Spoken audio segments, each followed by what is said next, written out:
and welcome to Saint Spells, Love Guide to the Magical Student Spellbook. I have actually no idea what this game's about, so let me read it real quick. Okay,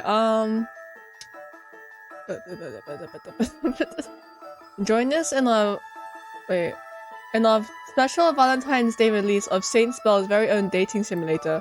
In your first week of school, meet 29 magical students, practice some special spells, brew a love potion, or simply slack off. 29! Okay, this might take a while. I don't know. How long is this game? 15,000 dialogue blocks. How long does that take to play?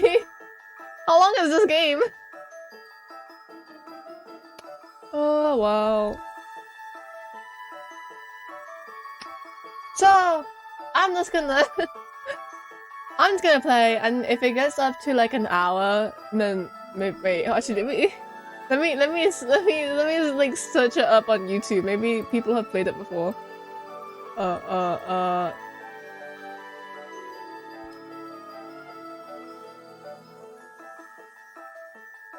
hours! Oh my god.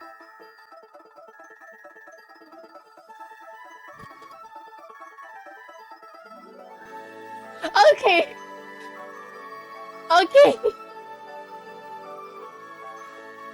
Alrighty, I am not. Whoa, this is a long game. Okay.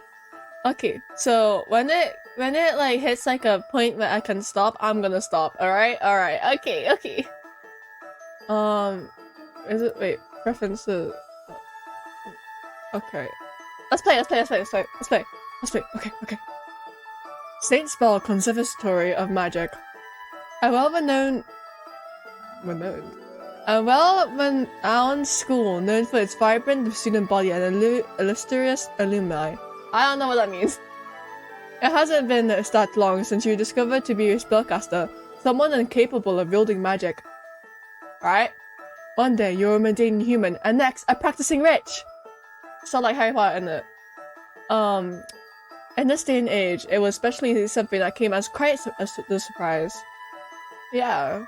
After some trials, you were finally transferred into this magical upper university. Both nervous and excited, you hope you can make some friends by the end of the week. Though you don't know anyone as a transfer student, you're ready to make the most of it. Fill out your student ID. First name, Prospero. Last name, Clockwork. Wait, that shouldn't be capital. There you go. Eh? What's this? Okay. Wait, what is this? Alchemy? Oh, I can choose what classes to take. Can I take all of them? Oh, okay. Which one do I want to take, guys?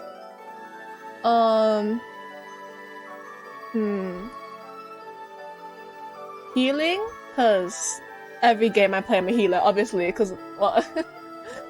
Except for Overwatch. I cannot heal in Overwatch. It takes all my days. Healing in Overwatch is terrible. I'm sorry. Like, it's so much stress. Okay, anyways. I like history, so I'll do this. What's, combat and defense? How many classes can I take? What's this? Okay, hold on. Guys, I need to search this up. What is this? Study oh, yeah, like okay, basically like the Yeti. Oh god, I dropped my phone. Alright. Wait, no, I can only take these classes. No, okay. Never mind, I don't wanna. Never mind. What's this? Male dictation. Oh, a curse. I got it. Okay, I want to do curses, cause why have magic if you can't fucking kill people or something like that? I don't know. I feel like everyone who does magic, like, uses it for some sort of evil. Like, you can't have magic, like, and not be harmful to people. Like, even Harry Potter. Wait, actually no, Harry Potter just used Expelliarmus the whole time, bro. So I feel like it would be useful. Also, people might like curse me. Like, what if they curse me back? Like, I need self-defense. Therefore, I'm saying. Okay, what does this mean? Bellatrix, Polarius, Sirius, Regulus. Ain't this like from fucking Harry Potter? The only one that isn't is Polarius, but that means star. I don't want to be a star. No one likes stars. Regulus, is that like... Those are like the wolf people? Wait, let me search it up. It's just a dorm room, right? Regulus. Oh, they all are stars. All of these are stars. But Sirius is the brightest star, so therefore that's me. Oh no. Sirius or Regulus? I like Regulus. Regulus sounds better, in my opinion. Did I do everything? Yeah, I did everything. Next! I should get ready for tomorrow! Yeah, I should. Where's my water? Okay. Okay, what? Oh. You make your way down the hall... You make your way down the halls of the Grand Conservatory with a fluttering heart. These look so cute. The art style is so cool, bro. The small divots in the stone flooring cause the wheels of your suitcase to bump as it rolls by your side. It's quiet in the halls. The gentle tapping of your footsteps almost loud in comparison. If I could have checked in earlier, it would have been nicer. It would have been nicer. You wondered how much... I can't read. Okay. You wondered how much more alive the campus would feel in waking hours. Do you imagine there would be students awake at any hour regardless? The house Regulus should be... Oh my god, hi! Who are you? Scared me. Why, hello!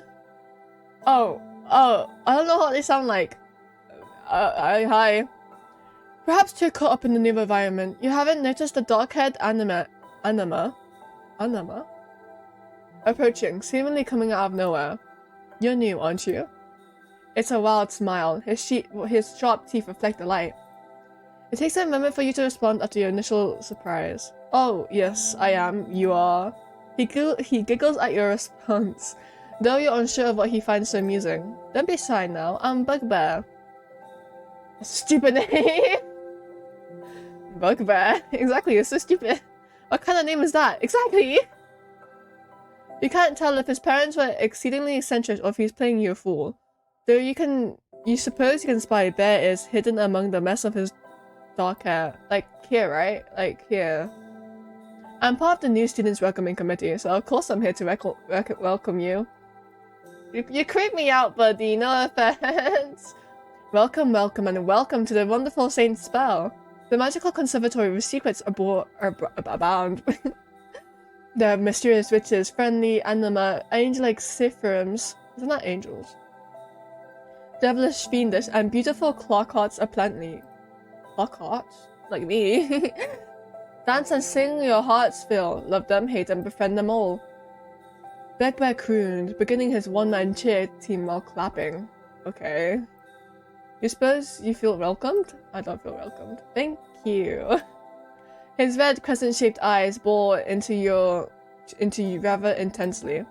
He doesn't glance away at all, and you have a distinct feeling of being watched, despite him so obviously looking at you. You don't think it's possible, but his grin seemed to stretch even wider. Now that you've been welcomed, you should run around now, shouldn't you, Clockwork? I'll be seeing you around. Alright, down. He leaves without fanfare. Okay.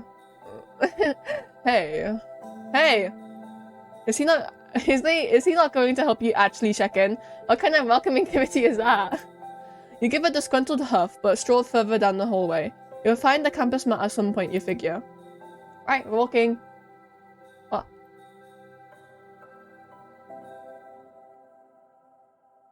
After a good amount of wandering, you do find the office of the Student Welcoming Committee, but the lights are closed. Lights are closed. It appears to be after hours. Thankfully though, there is an older staff member waiting by its doors, noticing your approach. Ah, you're the new student, aren't you? Somehow the scenario feels a bit similar. The office is closed right now, but I'm here to receive you. Receive me? They smile a bit apologetically. Usually we have a Usually we have student volunteers during the start of the semester, but since you're transferring in, we only have faculty on hand right now. Kindly they hand you a lanyard and your student spellbook. You must be waiting to rest. Come here. Come with me. And I need to stop reading so fast, honestly. It's just my problem. I'll show you to your house. Alright. House Regulus. May the stars guide us. Words of House Regulus. Okay. So you'll be joining Regulus, I hear. I'll tell you a little bit of that about the house. Recently resurrected, House Regulus is home to those devoted to rekindling the bonds between Earth and Alterna, punishing the crimes of war, and building a new hope for the future. Students of Regulus focus their studies on leadership, democracy, politics, and law and justice. Oh, okay. It was students of Regulus who first charged with protecting and big words, conserving the great between realms, and students of Regulus who first supported peace between humanity and anima. Regular students make their home in the historical Crown Planetarium, best known for its former glory as an astrology lab before falling unused after the campus expanded. It was built with the aid of anima magicians whose powerful nature sorcery created the planetarium's enchanted ceilings and walls, which glow with the projections of Alterna heavens. I don't know what that is. The grand foyer is most popular among students.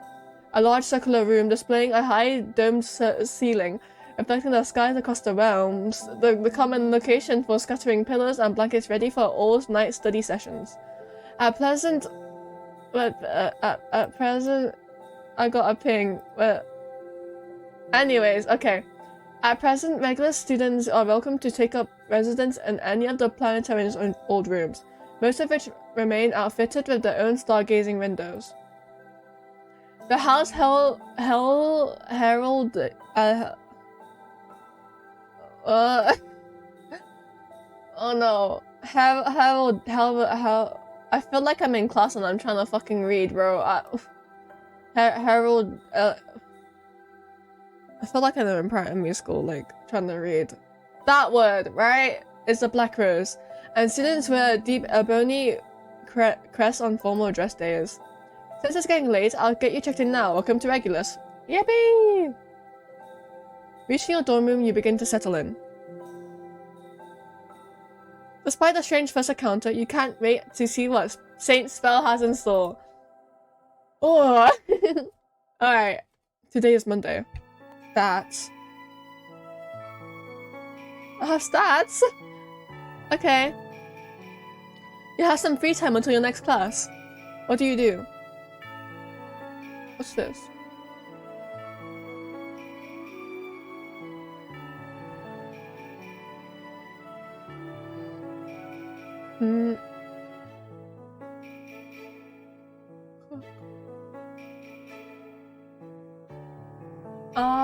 I think I'm going to...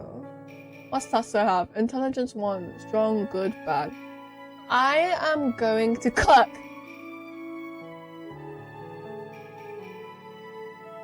I want to steal food. I will cook something. You nearly set up the fire alarm, but at least it tastes good. You can feel your charisma increasing. Ah, so it's like a... Oh, it takes me some time. You have combat and defense magic. Go to class? Yes, I will. Who would like to approach? Oh no. I have to choose? Wait, is that a mouse or are you a cat? I want to talk to cat people. Are you a cat? What about you? No, you look like an alien. Are you a cat? I feel like that one's a cat. I feel like this one's a mouse. Are you a mouse or are you a cat? I'm gonna go with... You look the most interesting. I'll go to you. Hello! Hello, I don't think I've seen you before. My name is Diana Riff. And you are? I'm Prospero Clockwork. Pleasure to meet you. Is this your first day? I'm particularly great at picking out a new student or two. A great memory of faces I have. Tell her you're new. I'm actually a brand new student. What? Oh, yes. I saw you in orientation. I remember like it was yesterday. Fine memory, I tell you. Just a moment ago, you said you haven't seen me before. No, I didn't. Anyways, how's the campus treated you well in your time here? Collected a few memories, no? Registering this as a contradiction, you.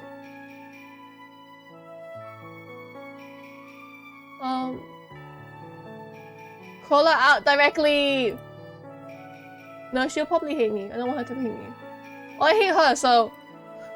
You just dodged the statement to ask another question that would have been obvious if you actually saw me before. How would I know? I may have seen you, but that doesn't imply that you have great you have made memories here. For all I know, you have your entire memory right. That's kinda outlandish. Possible, but not an easy, everyday occurrence. It's not. Everything can happen here. It's proper etiquette in general conversation to ask someone how they've been. Diane huffs at you and toots her nose in the air with dignity.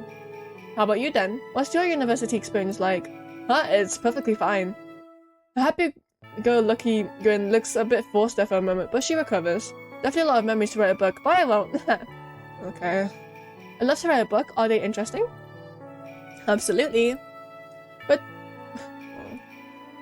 But there are too many memories for the time we have right now. So maybe some other time. I will share my glorious tales here at St. Spell. Oh, okay. Okay. Are you leaving then? I'm leaving first. Good day to you. I look forward to talking with you again. Politely say goodbye. Of course, see you around. Diana waves with a toothy smile and goes on her way back. Okay, I don't like her. She lied. Alright, students, gather around. Today we'll be doing a live demonstration. The class falls silent. Clockwork? Oh shit! I'm a new student, bro! Hey, I'm still new. Exactly, I'm new. You can't do that to me. Ah! You get biffed in the fucking face! Some people in gasp horror as you fall on your back, face aching. Is that blood? You vaguely wonder as yes, blood trickles from your temple. You're released from the throbbing pain in your head as you fade into blissful unconsciousness. I fucking faint. I faint. You wake up in the infirmary. Ugh. Nursing your wounds, you crawl out of bed to continue with your day. What? That took so much time! It's noon. Who do you want to spend lunchtime with? I don't wanna! No. You don't know anyone well enough to eat lunch with them. You find a place to sit down and try not to look too much like a loner. I'm eating. You have some free time until your next class. What do you do? I will increase my strength, because that was really embarrassing. You're at the arena. I will exercise. I want to practice magic. You cannot exercise right now as you have an injury. What would you do? Oh, I can't exercise. Fine, I'll get my intelligence up for the next class that I have. See the spell book? What the fuck?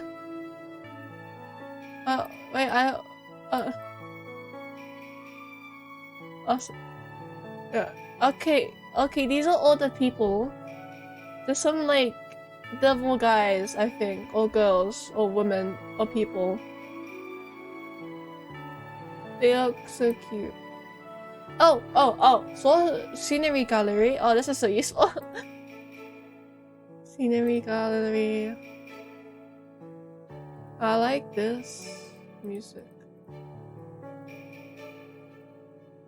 Where can I find my class schedule? I can't.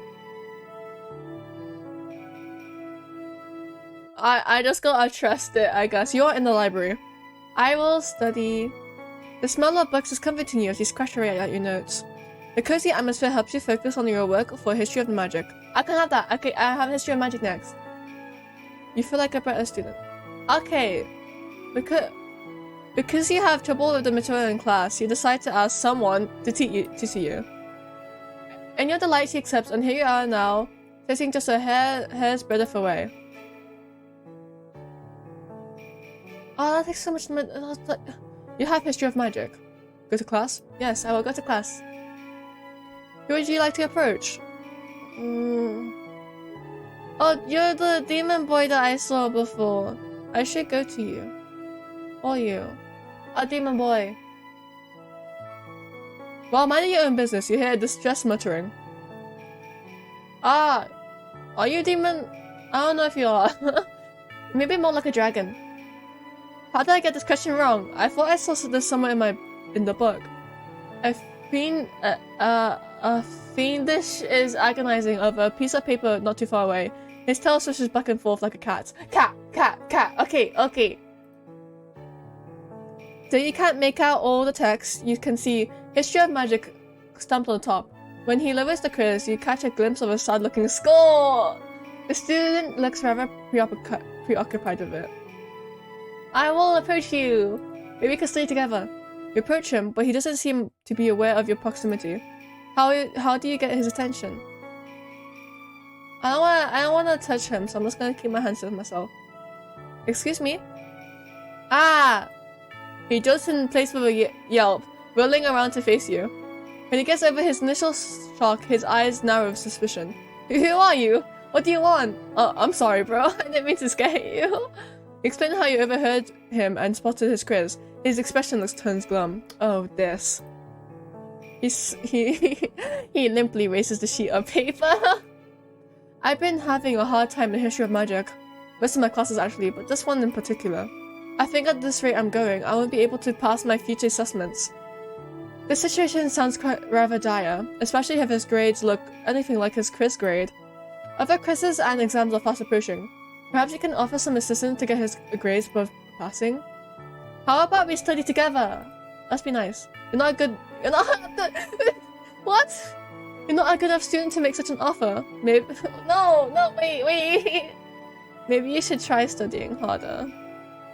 Ugh, you're not wrong, but you could stand to share your own wisdom if you're gonna say it like that. He seems thrown for a loop by your words, but he's considering them seriously nonetheless. Well, I'm going to need all the help I can get, and I guess having one potential study buddy is better than having none. The skepticism hasn't left his eyes, but his tone is still reluctant.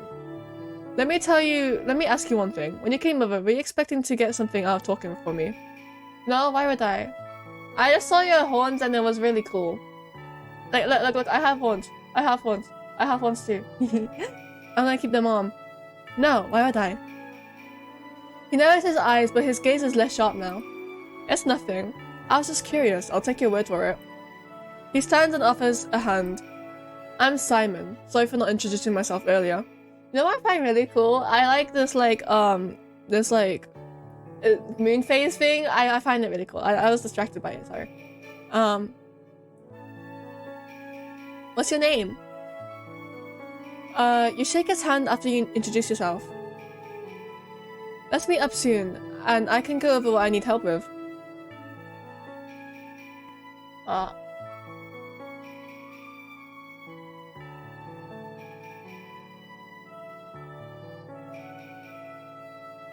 Simon lets go of your hand. You notice there's a piece of paper left in your palm. See you around, Prospero. Piece of paper? And with that, he's gone, leaving only a name and a vague plan for a study session. The scrap of paper has his phone number scribbled across its surface. As you register Simon's number into your phone, you hold out hope that he'll actually turn up wherever you agree to meet. The large, dusty tome of the professor pulls out like it could have been part of history itself. Oh no. Today we'll briefly dive into Alterna. Huh? What's Alterna? Oh wait, that's the thing earlier. I remember. Curly. Alterna's the realm of... Oh fuck. Alterna's the realm of magic. Before the Nightfall, it was freely accessible to all of humanity from Earth. To this day, its legacy in legends as unicorns, dragons, fairy tales, and many aspects of mythology across thousands of cultures and histories. Wow. Exists in legends. Oh. Being the origin of myths and fables, humans tend to believe Alterna is a land of fantastical wonders where all types of dreams can come true. However, while Alterna can be a place of dreams and beauty, it can also be home to darkness and danger. Alright. So I learned a little bit more about the lore. It's great. It's now after hours. Extracurriculars are now in session. What do you do? He's there now. Should I study with him? I'll get intelligence, right? And it's better than studying alone. You exchange sparse text messages with Simon, mostly asking about the potential topics to study. From his reluctance to delve into specifics, you correctly deduce that he simply needs help in general. Armed with this information, you meet with Simon with a rough outline of how to best assist his studying. Hello! Simon arrives on time, and you appreciate his punctuality if nothing else. He's dressed in a similar outfit as when you first saw him, a black long-sleeve shirt, haphazardly tucked in, a plaid shirt over it, sleeves rolled up, jeans, and worn sneakers. That seems like he has a good sense of fashion, actually. Like, some people I've seen, the way they dress is horrendous. Like, oh my days, it's so terrible. Like, no offense to people who dress like that, but like, oh my god, it's terrible. It's terrible. Oh, okay. Hey. His greeting is a little stilled. You don't miss the reluctance in his voice, but more than anything, he sounds wary. It's likely that you need to ease Simon in before really getting this session underway. Weren't you wearing the same shirt last time we saw each other? It's not the same shirt. Simon rears back in his seat in dismay. Come on, even I do laundry. And I'll have you know that I happen to like this one in particular. It looks the same. You stare at him awkwardly until he relents. His tail flicks back and forth, agitated but not aggressive.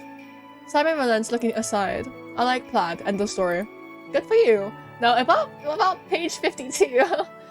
You get settled yourself, pulling out your own materials before requesting that Simon take out his previous quiz. Simon gulps, but he complies, pulling the slightly crumpled sheet from his bag. You review his answers. The red marks from the grader almost look abrasive on the sheet. It seems Simon's forte doesn't lie in memorizing dates or names, but you notice the questions he did get right are more conceptual. You point this out to him. Simon blinks back at you. Yeah, I've never been all that great at straight-up memorization. The admission feels like a point of shame for you. When you have all those dates right next to each other, they just start kind of blending together to me. Staring at my notes usually doesn't help out all that much either. That's definitely a concern, especially when you know there are a number of important dates that will certainly be on the upcoming assessment.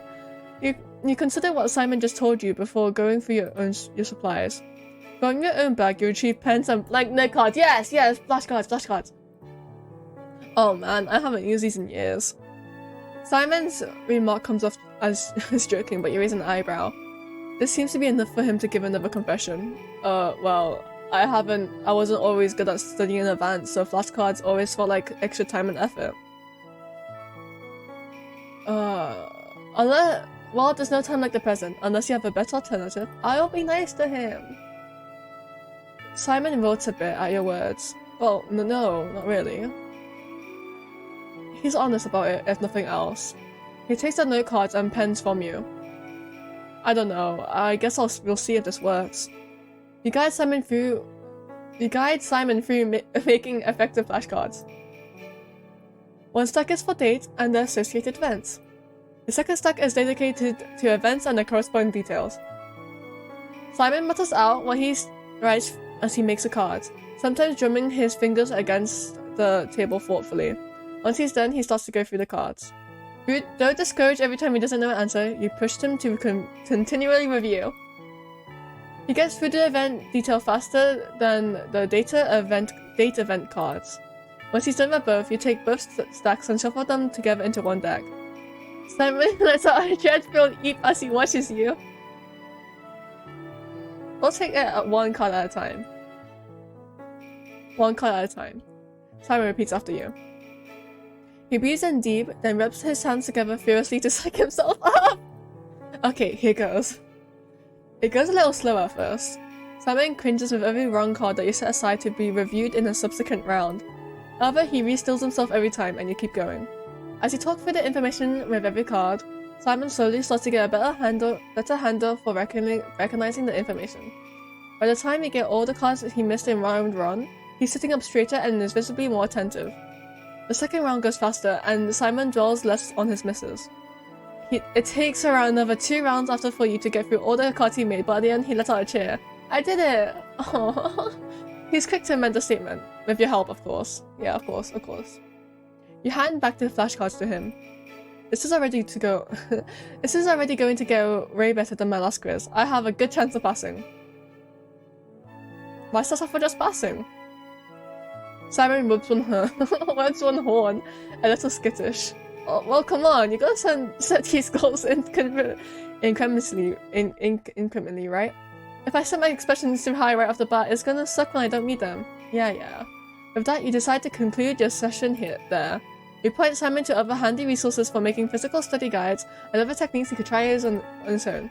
Considering how much he moves his hand, it's possible making flashcards is the best way for him to study. Simon takes in every word, noticing as you continue. He rubs the back of his head, lips pursed. Okay, that's a lot, but I'll try to remember it all. He pauses before clearing his throat. Thanks for helping me out, Prospero. You're welcome. The time is no problem, but he eyes you. Look, you went through all the trouble of basically tutoring me. You're not gonna, ask for anything in return? No need, just get the passing score. Simon stares at you, gauging the honesty of your answer. It's very honest. I don't expect any money from this, bro. If I tutor someone, it helps me learn as well. So like, it's a win-win, bro. You let him. Eventually, he lets out a thoughtful huh before continuing to gather his belongings. As you wrap up, Simon stuffs his hand into his pocket. Well, I'll guess we'll find out how I do on that next quiz. He gives a tentative smile. Wish me luck, and you do. Simon seems satisfied by that. Good luck to you too. You probably won't need it, considering this study session, but you can never be safe. You're right, I'm gonna study again. You bid Simon goodbye. You think you feel his gaze on you as you're walking away, but when you look over your shoulder, he's walking in the opposite direction. You hope for good grades for the both of you in the coming days, but you hope a lot more for Simon. May his efforts pay off and he gets the grades that he wants. Okay! We're such a good student, guys. It took us 2 hours, alright. It's now the even. You have some free time before the day ends. Right, before we do that, I just want to talk about studying. I'm gonna take this as an opportunity to just like, not rant, but like offload a lot of information to you guys because I am very interested in studying. And that, I know. It makes me sound like a nerd, but like, come on now. And I think it's really interesting how we actually knew a lot about studying. Like we knew what kind of method would work best with him, and I think that's really interesting because not many people nowadays, they don't know how to study. Like actually, like if you're in an environment where you need to study, like not for work, for example, like in the school environment, so many people just don't know how to study, and they just end up like trying to memorize everything and they just fail. And I know it might work for some people to just have everything in your brain at once and like not fucking like revise or anything. But you need to revise. Remember, guys, you have to revise and like you have to study for all your exams, no matter how much you don't like them. You have to find a method that works for you. And it might not even take like 2 hours. Like our study session, it took 2 hours, but most study sessions for like students take only 5 minutes. It's only 5 minutes. And that every day, that adds up. Okay, that adds up. I know people, like teachers say that a lot to students, but like, come on now. I don't know how many people watch this and it's just students, but like, I don't know. I just feel like it's important for people to know how to study in life, because like even if you leave school, you still have to like learn stuff, right? Like you have to learn content for like work or something like that. I don't know. It depends on your type of work, but still.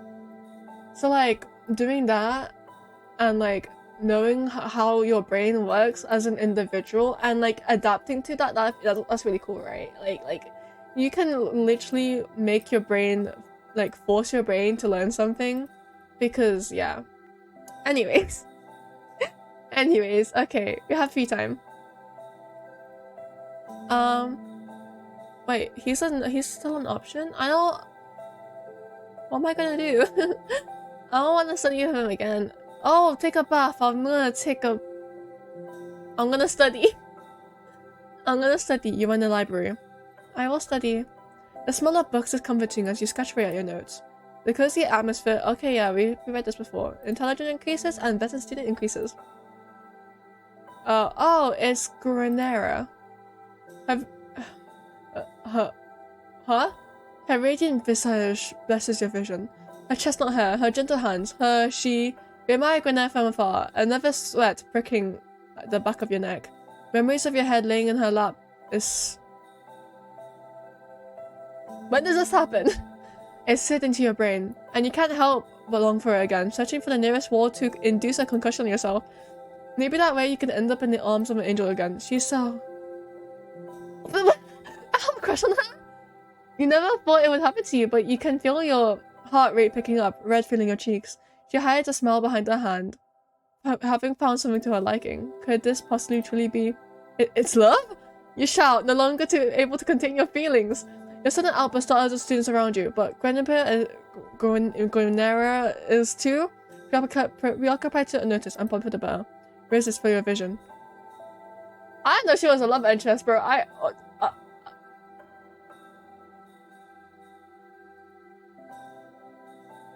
But she's none of these characters. Oh wait, is she you? Are you you? No, you're Emmy. Are you you? No, you're not you. Where's... Oh wait, never mind. Oh, never mind.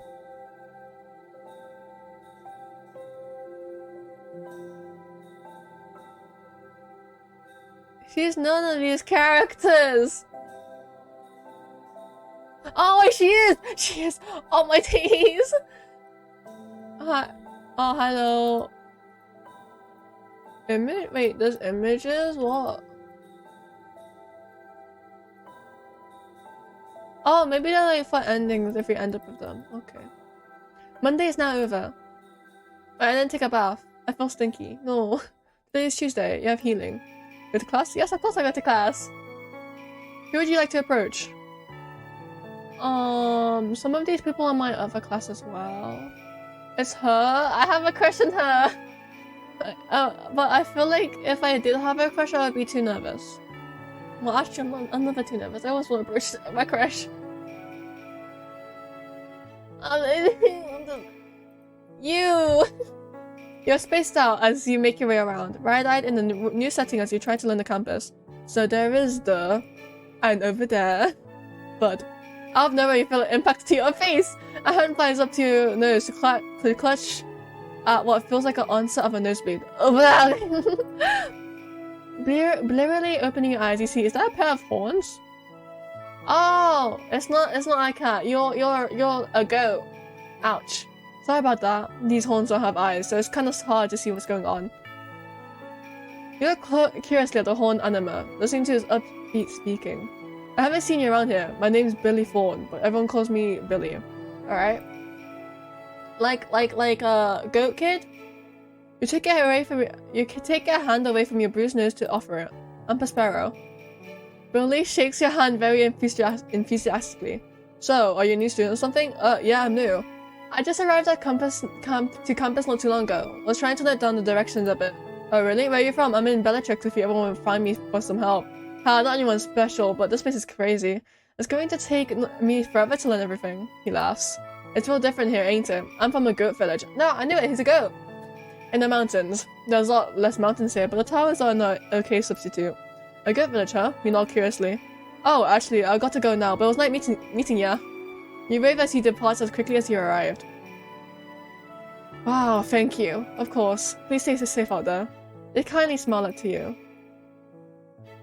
Oh, they healed my nose? It's 10 AM. Right.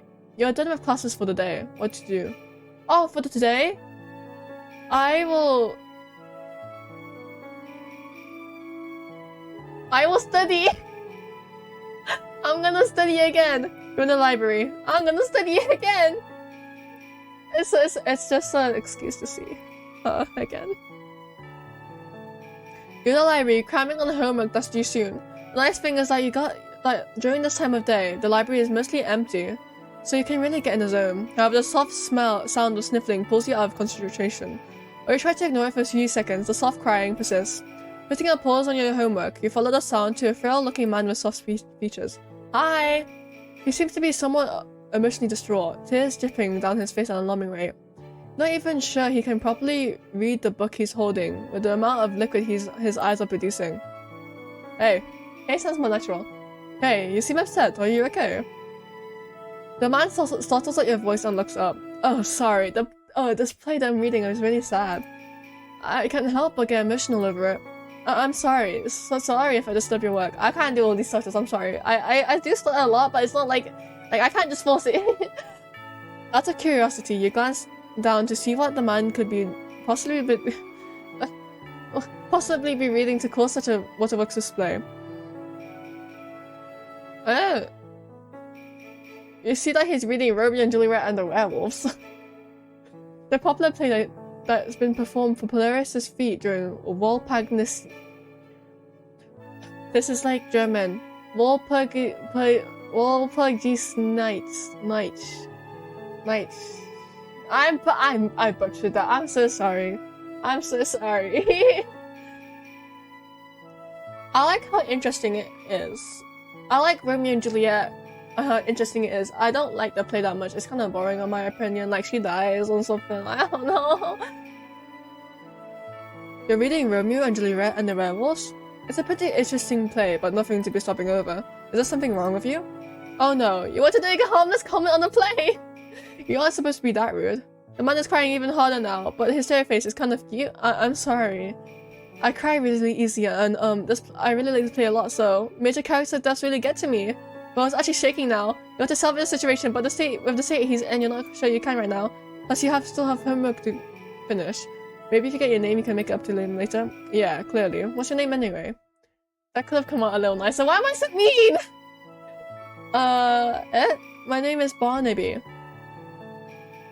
Barnaby? That's not like a dog name. Prospero, I'll remember that. See you around, Barnaby. You walk back to your table, you left your homework, and managed to finish it. You don't see Barnaby around later. Just a bit of a shame, but hope you'll bump into him another day. Hope you're not a bad student or anything. I didn't mean to be that rude. I was just like saying that it's noon. Who do you want to spend lunchtime with? None of these people, to be honest. I mean, I guess I could spend it with, what's his name again? What's his name? The guy. This guy. I forgot his name. Wait, let me check his name. Simon! Simon, I know now. I know now. You're 5'11", really? Wait. Is there anyone else I've unlocked? Wait, have I unlocked you? No, you're a demon. You. 5'8".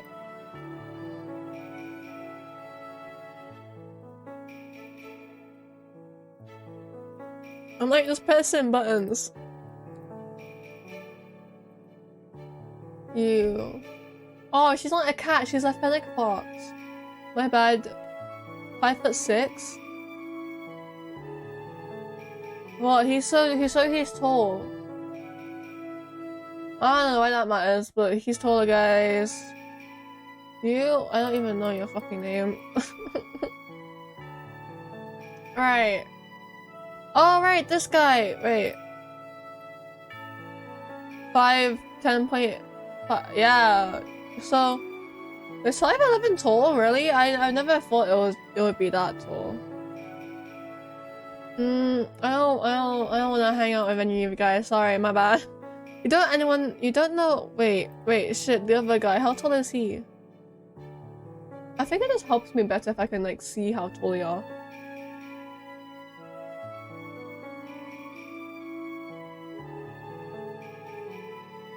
This guy, 5'9". Oh, he's a human and he's a rich. I got you. Yeah, I don't want to eat lunch with anyone. You're already done with classes. Oh yeah. I guess I'll cook. I'm gonna cook. I will cook something. You have your meals for the next week. You can feel your charisma increasing. So as I want to get good at cooking, cause I like to cook. Yeah. Still not nighttime, so I guess I'll just keep. What's this? Study. I'm gonna study. The smell of chalk is comforting as you scratch away at your notes. The academic atmosphere helps you to focus on your work for healing. You can feel your intelligence and better student increasing. Hello, you must be really new around here. My name is Claire. It's nice to meet you. I love your clothes. It's so I would dress like that. It's so nice. I'm sure it can be a little overwhelming being new around here, but feel free to ask me about things you don't understand, or even people. We're all generally friendly here, so there's no need to worry.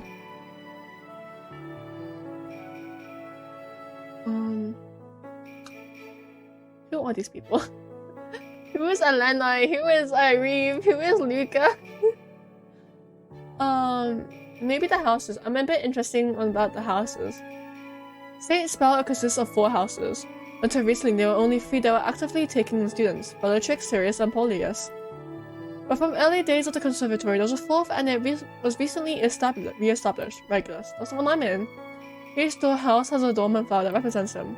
For Bellatrix, they make their home in Bell Castle and are represented by the Spider Lily. That represents like death, right? I swear. Sirius's dormitory can be found in the grotto with the Lily of the Valley as a heraldry ring. The Lily of the Valley represents like innocence, I think. Something like that. House Polarius in the Colbert Tower is represented by a blue hydrangea. Hydrangea! Woo! And House Regulus is located in the Crown Praetorium with the black rose as its heraldry. Blue hydrangea, I forgot the meaning. I honestly... I forgot the meaning.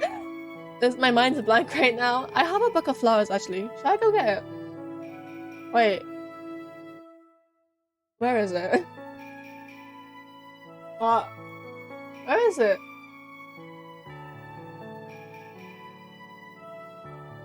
So it turns out I don't know where it is. And Black Rose. I'm assuming Black Rose is something to do with like... well, like death, right? Most of these flowers have something to do with death. Being in a specific house doesn't dictate which classes you can and cannot take, so there's no need to worry, but I do specialize in specific aspects of magic. Do you want to know about anything else? Tell me about... No thanks. I'm okay, thanks. Ah, you have no questions? If that's all, I'll best be on my way. But before I forget, let me congratulate you on your mission to St. Spell. May the stars light your way, and I hope you have a wonderful time here. And then she's gone. Alright, see ya! I studied, so... It's now after hours. Extracurriculars are not in session. What do you do? I will take a... Do I chat with him? Do we study again? I could take a bath and then study, right? That's nasty. Who does that? I'll study and then take a bath. That sounds good, right? He takes a bath at 6 PM. Come on now. The history of magic assessment came and went, and you had caught Simon for a brief conversation. He was exhausted but more optimistic than you've ever seen him. Studying together seems to be paid off after all. I'm not expecting a perfect score, just hoping to be above passing this time around, you know? He went sheepishly, rubbing the back of his neck. I mean, how crazy would it be if I actually got 100 in on it? It would certainly be crazy, but relatively unlikely considering his previous scores, right? You and Simon had then parted ways, promising to meet later and celebrate.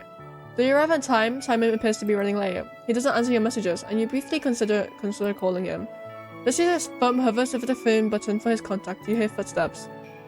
Simon approaches, his expression somber. Hey, Miss Sparrow, sorry, I didn't mean for that to happen.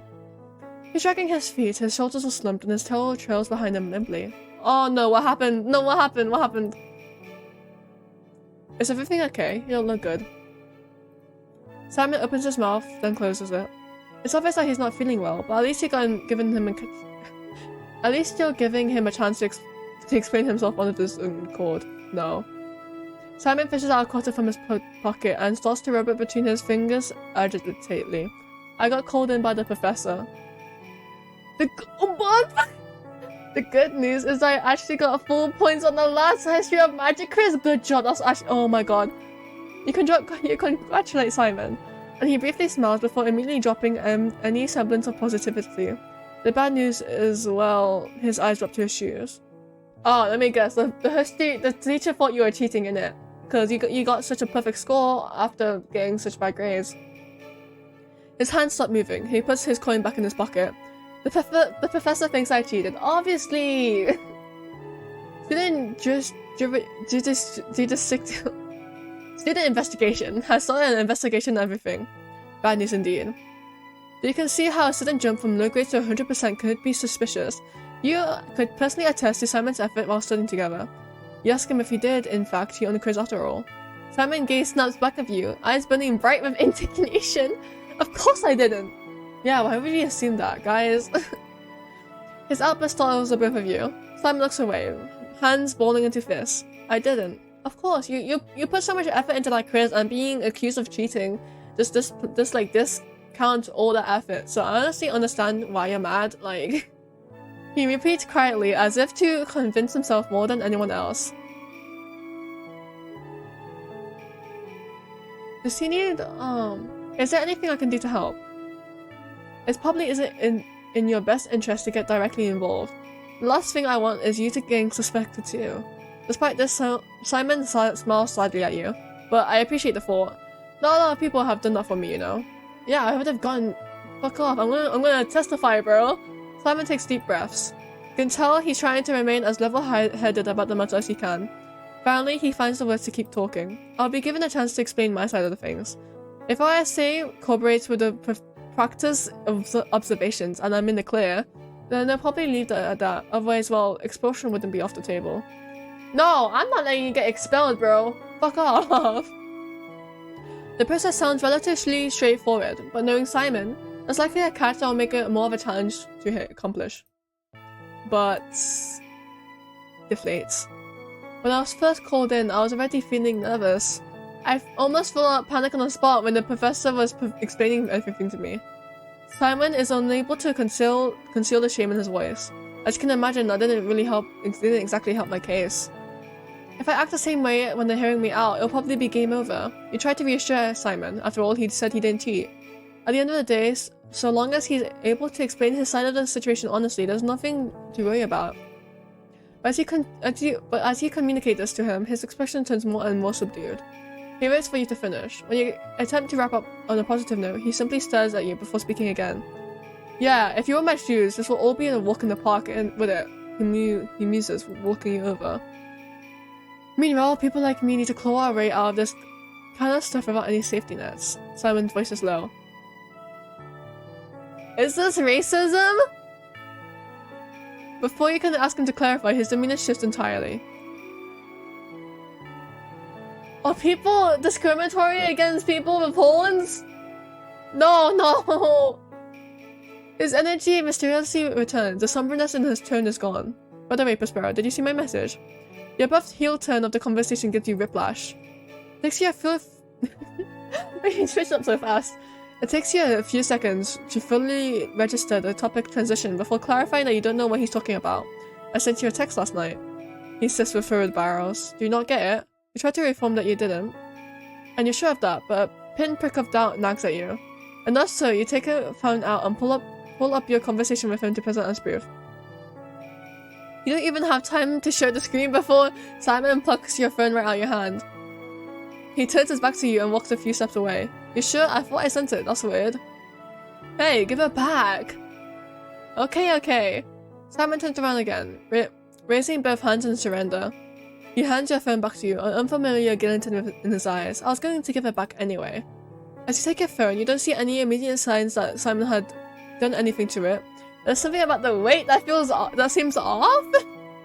The Phineas turns back around, fishes his own phone. His phone out of his own pocket and taps the screen methodically with one hand while the other remains tucked away in his pocket. Several seconds pass and he goes completely still. Sorry, Prospero. The attention returns to Simon. He only inclines his head slightly, an over-the-shoulder acknowledgement. His free hand emerges from his pocket, coming into view. Thanks for everything. He snaps his fingers and the phone in your hand disappears entirely. In the same heartbeat, Simon whirls to toss something in the air. What? It soars in a clean arc right into your now empty hands. As soon as you catch your phone, your real phone, Simon pivots on one foot and breaks off in a sprint. You shout for him, chase after him even, but his pace is unrelenting and his head start has already left you in the dust. He's gone. After catching your breath, you browse your phone for any signs of tampering. Everything is pristine and operating fine. It's only when you tap your messaging app that it hits you all at once, your heart sinking when you register the change. It's trying to frame me! Simon has removed himself from your contacts and deleted your conversations with him. The realization leaves you helplessly stranded on an island of confusion, of hurt. He'd been acting differently ever since the conversation started, something that could have easily passed off as stress no thanks to the accusations he faced, and yet it was as if he was used to it, used to receiving doubt. Used to talking his way out, slippery as an eel. Used to apologizing, used to running, used to being alone. It could see that maybe his skittishness wasn't just from the situation itself. It was from the fact that it was happening again, when he hoped it wouldn't. What have you done? Your words go unanswered, lost to the silence of the world that keeps turning. If he doesn't want to be contacted, right? Should I still try and contact him? That's a problem with this, bro.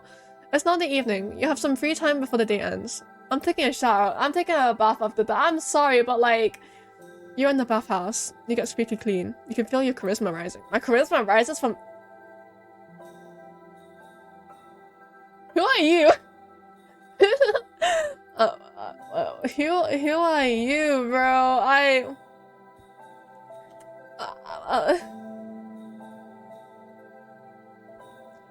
Alright, you find someone, heart red as a beet, having just finished his bath. Perhaps he stayed in the hot water a little longer than one should. This world is spinning, isn't it? He sounds like me when I'm like, like sleepy. Find that bathhouse worker, that's not my problem. Excuse me, there's a weird man passed out on the floor. He gets taken away by the proper authorities. Why, yes, I will take the Happy Meal to go. He passes out as soon as he carried off. Wait, I wouldn't. Wait, no, no, I don't want to press you. My bad. Right, okay. It's 10 PM. I've taken a bath forever. Tuesday is now over. When I catch you, Simon, I'm gonna swear to God. Today's Wednesday. Peace time. Right. I should study, right? I'm gonna study.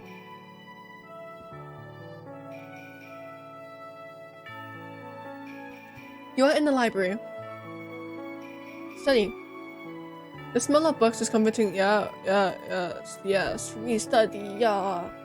Who are you? You approach a scaled and thinned woman. You are Amperspera Clockwork. She offers you a polite, clawed hand to shake. Skiller Vows, House Polaris. Is there anything I can help you with? Are you a new student, perhaps? She looks at you expectantly. Yes, I am. Let me be one of the first, then, to welcome you to Saint's Bell. I'm sure you'll find yourself comfortable here. She gives you a small smile, eyes twinkling. Your research facilities and professors at the school are world class, as I'm sure you're already aware. Quite the draw, wouldn't you agree? I agree. Scarlett's face is positively beaming. Your eyes, they burn. I'm positively delighted to hear you think so. Oh, how thrilling this must be all for you. What are you here to study? What is your connection? House? What is your concentration? House? Have you joined any clubs yet? Work study plans? She rambles on, picking up speed. She sounds like me, bro. I ramble so much, and like the way I speak is not normal.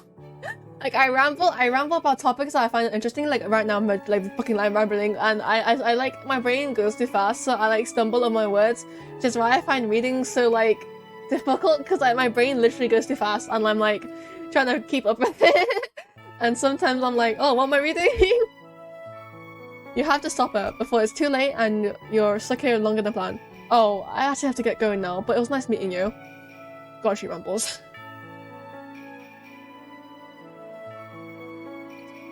You have studied a malediction. Go to class? Yes, of course. Who would you like to approach? Oh god, this is a huge class. Hi, I remember you. You're the one who fucking ditched me, aren't you? Alright. I don't see any cat people. This person looks really interesting, so I think I'm just gonna talk to them. Oh, she, her, okay. Someone raises her gaze towards the seat. She assumes you intend to inhabit. Silently, she looks towards you, then to the empty chair beside her. You step closely, but abruptly the chair is then unavailable. She flicks her wrist, tomes and pens unceremoniously tumbling into the vacancy. It's occupied. Fine then, God, I'm leaving. The enchantress assumes her forward stare, and with a swish of her hand she waves you away. Oof, did you just see that? Surprising that the new student tried to sit next to her. That was brutal. Well, that's Illini for you. Illini! Cold. So she's cold, I can't get to know her. Professor Grimsey gives a particular spirited lecture on the moral quadrantries and psychology of those who choose to practice black magic. This seems like an interesting class. I would absolutely take this class. Good lord. You're always surprised by the grave note that taints the lectures of this course. In the end, He suggests that sugar may slow down but not stop the onset of corruption. Sugar. Where can I get sugar? It's new. You must spend lunchtime with. Right. Simon, you're not safe, Simon. You're not safe. You find Simon at the fields. You decide to have lunch outside today, hoping to enjoy some fresh air and good weather. Other students seem to have the same idea as they trickle out of the field, finding spots on outdoor tables or simply settling down on the grass. Ugh. Along these students, you see a familiar plaid-clad figure with a lunchbox in his lamp. He skips the field in front of you before opting to turn his head over his shoulder. That's when Simon spots you, giving you a small wave. Hey there, Prospero. You can't wave after me! You can't wave to me after you've done that! You absolutely cannot wave at me. You are being ignored. Fuck you. He greets you when you make your way over and sit with him in the grass. Great minds think alike, huh? Letting whoever this nice go to race would be a shame. You deleted my contact! You bitch! Do you ever have lunch in the cafeteria instead of anywhere else besides it? Yeah, I've never had good memories eating at my school cafeterias. Simon shrugs, his expression turning wistful. My brothers liked eating there most of the time, for one. I got pretty good at finding my own spots to minimize potential run-ins with them. He shrugs nonchalantly. Guess the habit just stuck.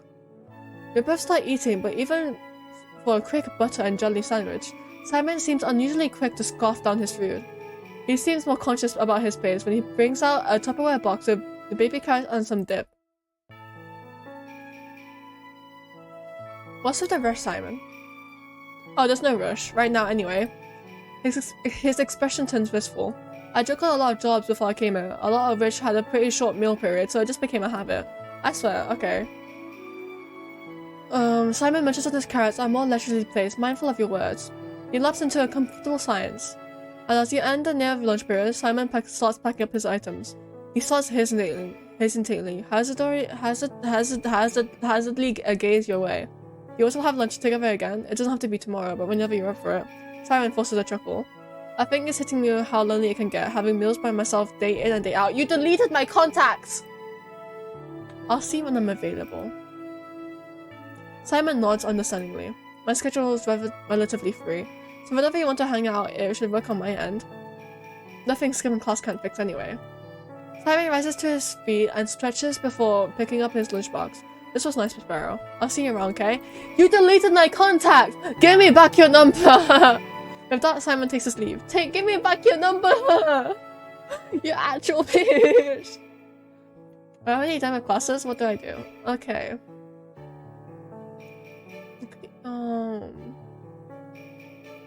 I should bring my strength up, right? You're at the arena. I will exercise. You look around for someone to spot you at the bench press. I am being strong. You're already done with classes. What do I do? I do more exercise. Aha. Oh shit. It's you. You decided to work out in the gym when Diane happens to swap by. Hey Diane. Hi Prospero. I hate you. Here for someone? What gives you that impression? Well, you aren't really dressed in a way that looks like you're going to work out. I'm just wearing my uniform. What's wrong with that? Wouldn't it be a little difficult to work out in that? No. In fact, I always work out like this. Diane looks slightly sweaty as she laughs and walks to some dumbbells. Right. I'm gonna go back to my own workout. Things are going well until you see Diane going for a bigger dumbbell. Are you sure you want to try that one? What? It's just... Are you implying that I can't lift this? Oh shit, I didn't mean to press that. Are you implying that I can't lift this? Is that what you're saying? Yeah. That's exactly where I'm going with this. Excuse me? Just a little bit tiny in the arms to be lifting one that heavy. I sure can lift this. I don't think you can, but you can try it. That's something you can do. Watch this. Diane tries to lift a huge weight, but she can't. She just struggles and refuses to lift the ground. Just stop. I got it! You're going to hurt your back. No, ow! Told you so. Diane pouts and holds her back, steering clear of the weights. I'm gonna work out alone. Yeah. By the time you finish fitness, Diane hobbling out the doors looking like a tired mess. Alex, she looked determined enough to come back. Maybe. Okay, so I worked out. Maybe I should just keep working out. Extracurriculars. But either take a bath. I'm gonna study. That's right, study. Library. Receive. Wait, there's more options. I'm gonna work study. You tap your fingers to pass the time behind the checkout counter, absentmindedly washing the ducked heads of students to pour the. Oh! Oh wait, why am I skipping? Ah, fuck. Okay, wait. Okay, hold on. You tap your fingers to pass the time behind this checkout counter, absentmindedly. Wait, I read that. The library is mostly quiet when you arrive, but certainly not devoid of activity. Students are settled in on all corners of the area, either hunched over their schoolwork or catching up on sleep in relative peace. Student workers amble to and fro, placing books back on shelves or helping their peers find what they need. You claim a spot on an unoccupied table and go to search for a book you need for an assignment. Your hope dwindles when you come across an empty space where the book is supposed to be. Why are you here? Why the hell are you here? Excuse me, can I help you find anything? Right on cue, one of the student workers approaches you, carrying a tall stack of books that you can barely peek over. Even so, you catch a glimpse of a pair of horns nestled among light-colored curls. Orange eyes before hitting the recognition. Oh, Prospero, hi there. Simon places the book down on the floor before straightening up. You need help finding something? Actually, I'm looking for something for an assignment. Yeah. You are? What's the title? Or if it has one. When you tell Simon, his expression brightens. Oh, I think I brought it over to be reshelved. Here, let me check. Simon leans down to his stack of books, scanning the spines until he lets out an aha. Removing the book from the stack, he offers it to you. This the one? It is. Simon beams at you as you accept it and thank you. No problem, I'm just happy I could help. When you return to your table, you see Simon leaving the row of shelves before being quickly flagged down by another student worker. He responds quickly, talking in a hushed voice before nodding and heading towards the book return area. As Simon continues to put the books back, he strikes up friendly conversation with some of his co-workers when they could afford to spend the time. Time passes by peacefully. You finish your assignment and return the book to its proper place. When you return to your table, Simon is on an adjacent shelf, pausing as you start to packing up your belongings. Got some of your work done today, Prospero? You look awfully pleased with yourself. Thanks to you, I did. I'm gonna be nice, cause you're a bit, I don't know why, but like you deleted my contact from my phone, and I kind of felt that that's not nice of you. But whatever, fine, I guess. Thanks to you, I did. Oh shucks. If I haven't been in charge of putting it back then, someone else would have done the same. Simon gives a congratulatory thumbs up before glancing at the clock.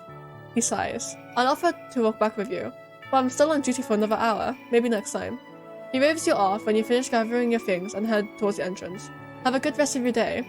If you ever come by again, don't hesitate to call me over if you need anything. You're sure to keep his words in mind for any subsequent visits.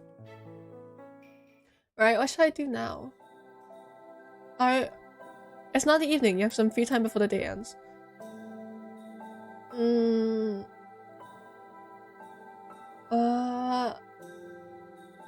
I feel like I should study again. I feel like I should always study. Okay, wait, maybe I should work out. I'll work out again, and I'll take a shower tomorrow. I work out, yes. Oh, it's been an hour. I don't know. Okay, I'm gonna go until this week ends. Like,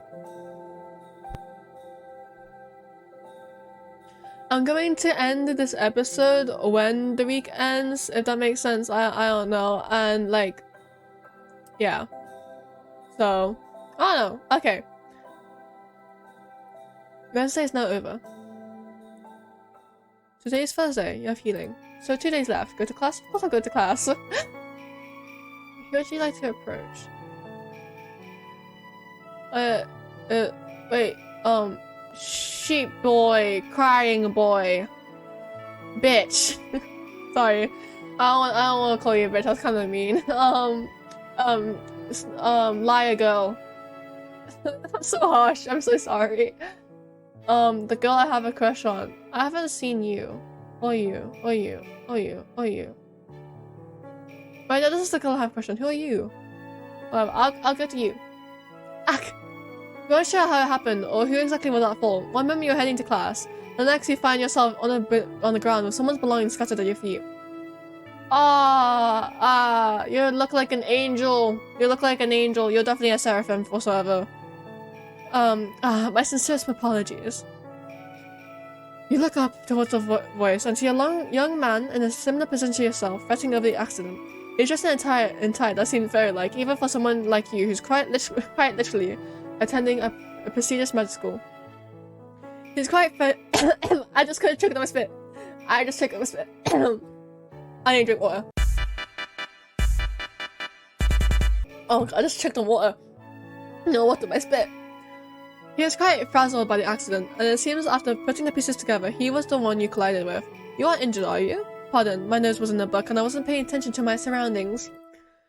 The stranger starts to gather up his belongings. He examines the mess more and finds some school supplies and a myriad of library books. Gather his things. I'll be nice. Without so much as a comment, you begin to help gather his things. It's funny nowadays to find someone so invested in a physical book. Typically when scenarios like this play out, the cause would be a smartphone. From experience, most people have switched to listening to audiobooks or reading ebooks, so this kind of cliche was old-fashioned. Oh, you didn't have to, but thank you kindly. The stranger smiles with gratitude. Haha, you're really invested in our story, aren't you? His lips parts to softly laugh at your comment. There was a gentle glint in his eye, as if relieved that you didn't seem troubled by his mistake. I love to read, you see, but back in Roselia, we lacked a very wide variety of books, so I got carried away, I suppose. Alright, that makes sense. Now it's your turn to laugh. You cannot help but think that the stranger who seems like a child, who stopped paying attention to everything else when he received a new shiny toy. But in this case, it was all dusty books. However, you did take notice that he mentioned being from the mysterious floating city of Roselia. You conclude that this would make him a clock heart. He's not a seraphim, he's a clock heart, the residents of the city. Seeing as clock hearts primarily keep to the secluded city, it explained his fascination. It must have been a really good story for him to get lost like that. After collecting his belongings and placing them back in his bag, you stand up and offer a hand towards the man. Realizing that neither of you know each other's name yet, you decide to introduce yourself. No worries about that at all. My name's Bolero Clockwork. Oh! The clock heart's cheeks flush. Pardon, it was quite rude of me to overlook the fact that I haven't yet introduced myself. Clearing his throat, he continues. My full name is Ren Aspen. Right, oh, Aspen. However, I would prefer if you simply call me Aspen. You got it, Aspen? Right. Thank you so much again for your assistance. All of his items were safely tucked away from his bag, except for one small book. Aspen smiled softly at your curiosity, noticing the interest you took in his current read. It's called The Little Prince. Ain't that a French book? I swear. I'm not quite sure what it's about yet, but it sounds like a fairy tale. I quite like fairy tales, you see. That's a French book. That's a French fairy tale. I swear to God, like, I remember. You cannot help but think again that he was really similar to an excited child. So far, there are two characters: the man who got stranded in the desert and the prince. I'm not sure if this is the little prince. I don't swear. I hope perhaps they can become friends. Suddenly, a familiar bell rings out, signaling the start of class. Oh, we should probably hand in now, right? Right, this shouldn't we? Yeah. Recently, you've learned all Seraphim students naturally have an affinity for healing magics. You wonder on the logistics of that. Would it be like a native language speakers taking their own language in school? Yeah, usually they would be good at it, right? Hello students, as we get lectures set up today, I'll play some music while you guys wait. The professor speaks kindly in a soft-spoken tone of voice. Ba ba ba ba ba ba. I've become so dumb. Ba ba ba ba. I can't fool you there. This is so emo. What? You wonder if the professor's okay? What is the music? Oh, 10 AM. Where should we go? You have some free time until your next class. What do you do? The Christmas. I am going to study. You are in the library. Study. Yes, I study. Ha. Something right flickers at the edge of your vision, faint and barely there. It's just enough to draw your eyes, and like a moth to a frame, your sight is guided towards pale right. It takes a second for you to realize that what or who you're looking at isn't a ghost, but a very much human girl. Her eyes catch yours, and her gentle features grow into the warmest of smiles, genuine and open. She's a seraphim. Hello there. I don't believe we've met before. My name is Arif Latilier. House Polarius. It's a pleasure to meet you. And she indeed seemed genuinely pleased to meet you. The brightness of her voice and smile is blinding as a stark white entire. Kiss her. I'm sorry. The pleasure is all mine. My name is Prospero. The pleasure is all mine. You smile politely back at her and greet her as well, telling her your name and house. Your reply makes her smile brighten even further. She seems pleased. She says the name carefully as if committing it to memory. Prospero? That's a wonderful name. It really suits you. Thank you. It's from Shakespeare. Just as she says that, someone calls her name. It seems like they're calling for me. Let's talk again soon. I look forward to chatting with you. After that, she's gone, being pulled away by another student who's obviously in need of assistance. I feel like she's like manipulative. I don't like her. I don't know. Something just feels off about her. It's new. What do you want to spend lunchtime with? Well, obviously, I gotta go to my guy, Simon. Simon made himself scarce since your conversation about his accusation. So now he's avoiding me, this piece of shit! The less you see of him, the more worried you are that he's resigned to his fate of giving a shoddy explanation and facing the consequences, even if it's explosion. Make several attempts to comfort him, but he dodges your approaches or make a break for it before you can even get a word in. But what was that lunch earlier, bro? Oh my days! It's impossible to catch on foot, and you know by now that there's no point chasing him down. You want to repeat this cycle. But just when you're on the verge of giving up, he finally seems to relent. He passes you a note, asking to meet. Simon is punctual this time, though seemingly at the cost of his general well-being. His hair is noticeably more disheveled, a feat of an unknown of himself. The bags under his eyes are obvious, and he isn't fiddled with anything besides his own hands. He switches between twiddling his thumbs, doing hand stretches, and kneading his fingers every few seconds. You know what I mean? What the fuck? I just want to better understand what's going on. Simon hums an acknowledgement first, but he considers his words carefully. So he nods. Then he looks up to meet his gaze. I know, it's the least I owe you. Mind you, I didn't rehearse this, and I didn't bring notes either. Hidden among his words is an unwilling plea for patience, which you grant with a degree of reluctance. You sit across with him with an expectant look. Simon breathes out a heavy sigh, like he's trying to exhale the weight of his emotions. He claps his hands together, keeping them still if only for a few minutes. He starts quietly. First of all, I'm sorry I'm sorry for messing with your phone. That was uncalled for. Thank you. Thank you for your apology. You ask him how he was able to give you a near exact version of your phone. Simon pauses. I'll get to that in a bit. His hands grip each other a little harder. I don't like talking about it. You wait for him to continue. Second of all, I can promise you that I didn't cheat on that quiz. Good job. It's just that, well, if it had been me from a few years ago, I wouldn't be able to say that. That doesn't mean I trust your promise now. What do you mean? I mean, what do you mean? I don't know, like, the first option. I don't know.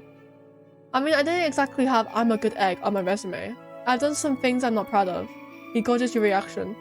And I think it's something you deserve to know, if nothing else. Simon swings his tail around and takes the tip of both of his hands. My magic lets me create imperfect duplicates of objects. I use it for mostly harmless stunts growing up, he grimaces. Then while I was in college, my dad got sick, really sick. Really sick. Oh, did you do money? Did you copy money? Copy money. Simon squeezes his eyes shut, trying to cope with the pain of the recollection. And when you're facing stakes like that, you get desperate. You stare at Simon, already having a hunch on where his story is going. Guilt mars his features, and it hurts to see him like this. I stole. I delivered. Oh. So basically he stole stuff. I mean, there's a lot of ethics behind this. Like, I mean, obviously it wasn't a good thing to do, but like, he was getting desperate, you know, and like, I just feel bad for him. If there was money I could put towards my dad's treatment, I did it. I even used my magic when they went looking to make it all go smoother. Simon opens his eyes again. But once I met my quota and wanted out, they wanted me to stay in. They threatened me when I said no. He chuckles, the sound hollow. So I ran, they eventually cornered me. Next thing I know, I was waking up in Inferno. And before you were able to ask anything, Simon unclasped his hand, raising one to gesture. He immediately indicates a gun going off before dropping his hand back to his lap. Ah, he got shot! His words hang in the air, and Simon gives you a time to process everything. You find your voice again. That sucks, dude. I'm not gonna say that. You did everything you could. I did everything I could, and what did it get me? Simon Tell lashes up behind him, agitating, but he reels himself in. Sorry, I didn't mean to snap like that. Thinking about everything again just gives me a headache, to say the least. He rubs one of his horns warily. Simon rises from his seat, taking a few steps away. Looks out into the distance, the light in his eyes dim and hazy. I wanted to have the last word, you know? After I first started running from them, I worked with an investigator who had been after my employer for years. I retrieved evidence, but it all went down here once they realized I took something particularly incriminating and replaced it with a copy. Suddenly he throws up his hands and with a frustrated shout and moves like he's about to storm off. But Simon doesn't. Instead he straightened up again and looks back at you. Nothing I did mattered. At the end of the day, I still ended up dead. Simon crouches down, hugging his knees to his chest, wrapping his towel around himself. There's no point in trying. The world operated in cycles in the Fiendish's mind. You finally understand that to Simon. The accusation of academic dishonesty was simply the events of his life coming back around to repeat themselves, just in a long, life-threatening manner.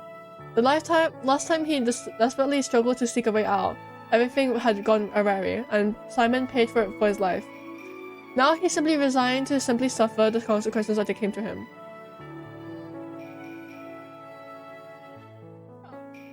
Go crouch down. Go to crouch. What's the difference? Go to crouch next to him and comfort him. Oh no, why? I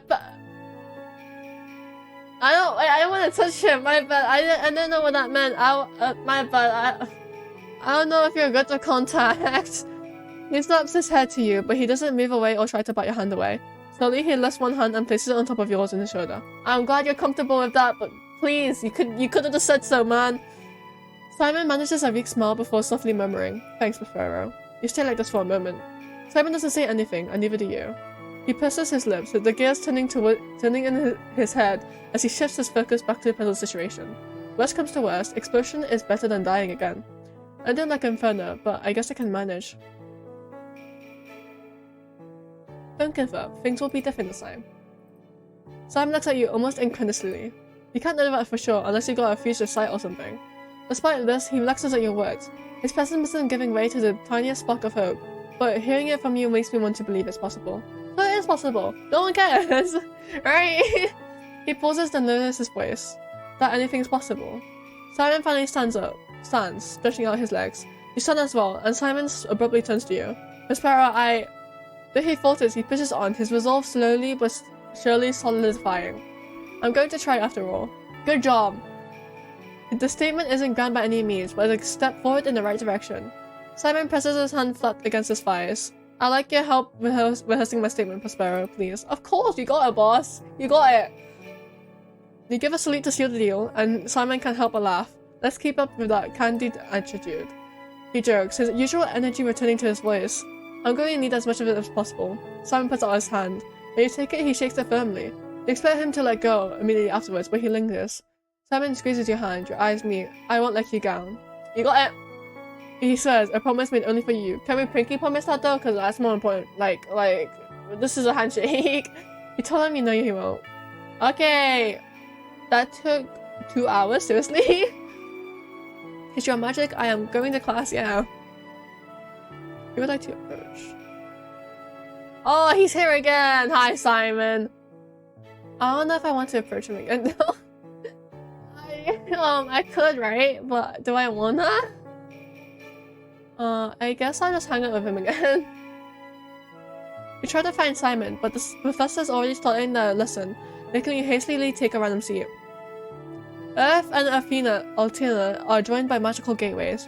Bridges between the two worlds that allow the font of magic to flow freely among people. Long before the peaceful rule of the Circle, the human and animal empires warred against each other, fighting for dominion of the magic imbued lands. With every battle, more and more humans and Armenia were killed until the Armenia met the brink of extinction. Despite the last remaining vestiges of the Armenia searched for a way to end the everlasting wars, and found an ancient ritual sealed away by their ancestors. They were unknowing of what evil they would unleash upon the world. The anima created a creature of nightmares and darkness in an unholy ritual, then only in the history of books as the sacrament. Great. The poor creature, born of bloodlust and hunger, was called the Umbra, and was unleashed upon mankind to feed on their souls to satisfy its honest starvation. Hundreds of thousands of spellcasters died, and yet more still were transformed into grotesque abominations that no person could stand to behold, called the Shambling Nightmares. Great. Humanity has lost the Great War, but as the numbers dwindled, the Alameda found that creation turned its back on them. All across Alterna, light faded from the realm, leaving the world plunged into 30 long days of darkness. Silence called the nightfall. What? So, what? You're already done with classes for the day. What do you do? Ooh, okay. I need to increase my strength. I definitely do need to increase my strength. Like, I am so fucking weak. I'm exercising. Time for your fitness journey to begin. You head outside, decked out in your workout gear, ready to get your exercise in. But after a pitiful 5 minutes of you jogging, you stop by the side of the road to take a break, humiliating. Prospero, what are you doing here? Oh, hi, Billy. Billy jogs up to you, grinning brightly. The world is rubbing in your failures. I could ask you the same thing. Hehe, well, this is my normal jog route. Fuck. I was just surprised because I haven't seen you here before. So what are you doing? I was just walking. Why are you breathing so hard? Actually, I was jogging. I'm taking a break. Taking breaks is good. You gotta remember to drink your water. Alright, water. You forgot to bring water. Did you forget to bring water? No. Oh, here.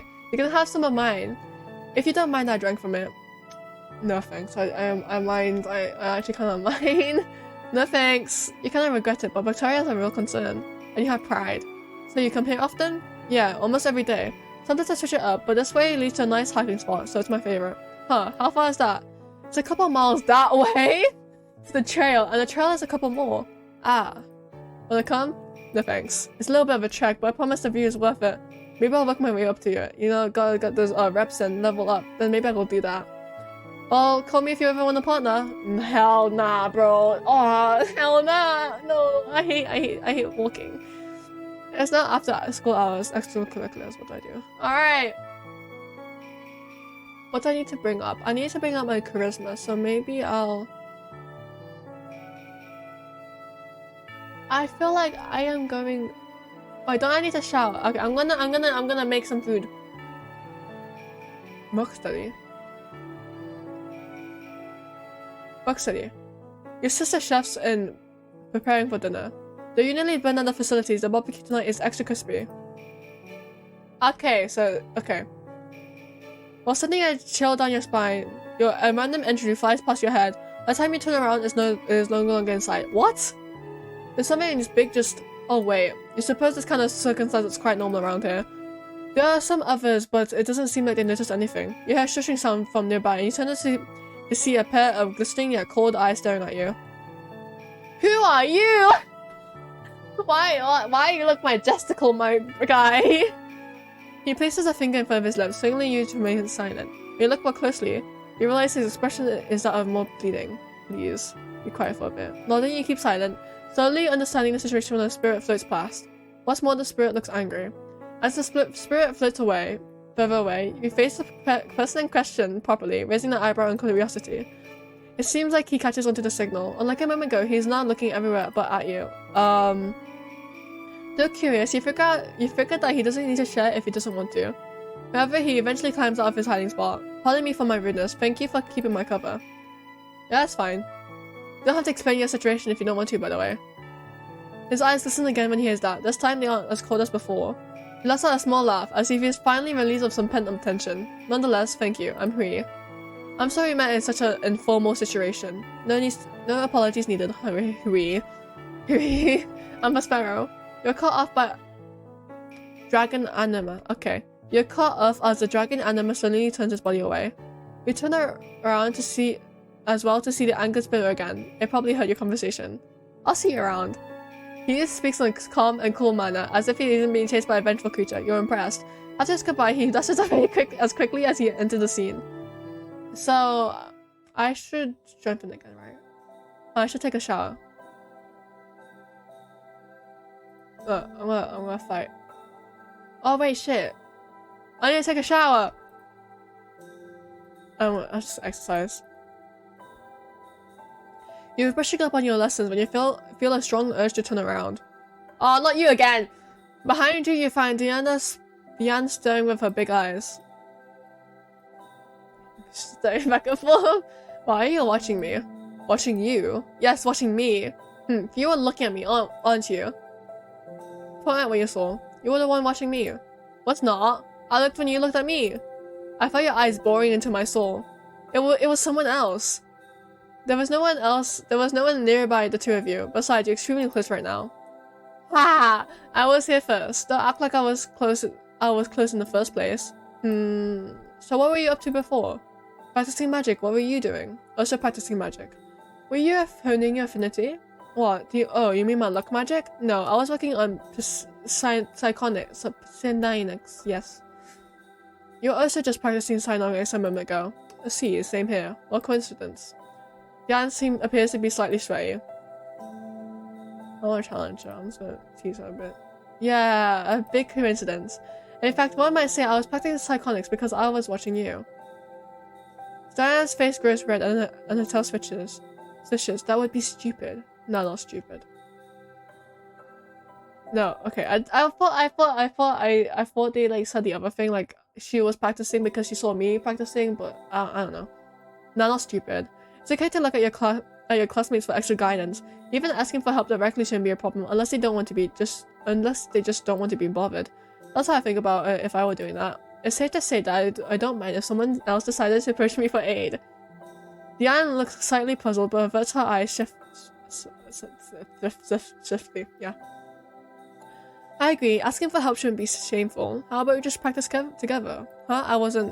It's not about all that. I thought it might be easy for us both to just practice. Maybe there's something we can help each other with. Okay. Though I don't need any help. Surely I can extend some help to you. You and Diane sit together with your books, taking turns manipulating miscellaneous objects. Soon you realize Diane lets the lightest things distract her. Dra, you almost had it? You see, it floated.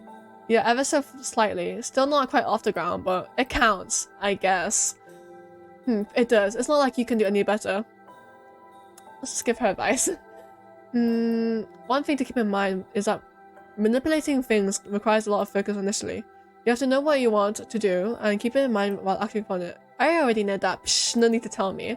I'm just speaking out loud. Really? Then don't mind me. The objective is to lift that book into the air. When you start, there's an initial force back because physics is denying you the right to move the object without touching it.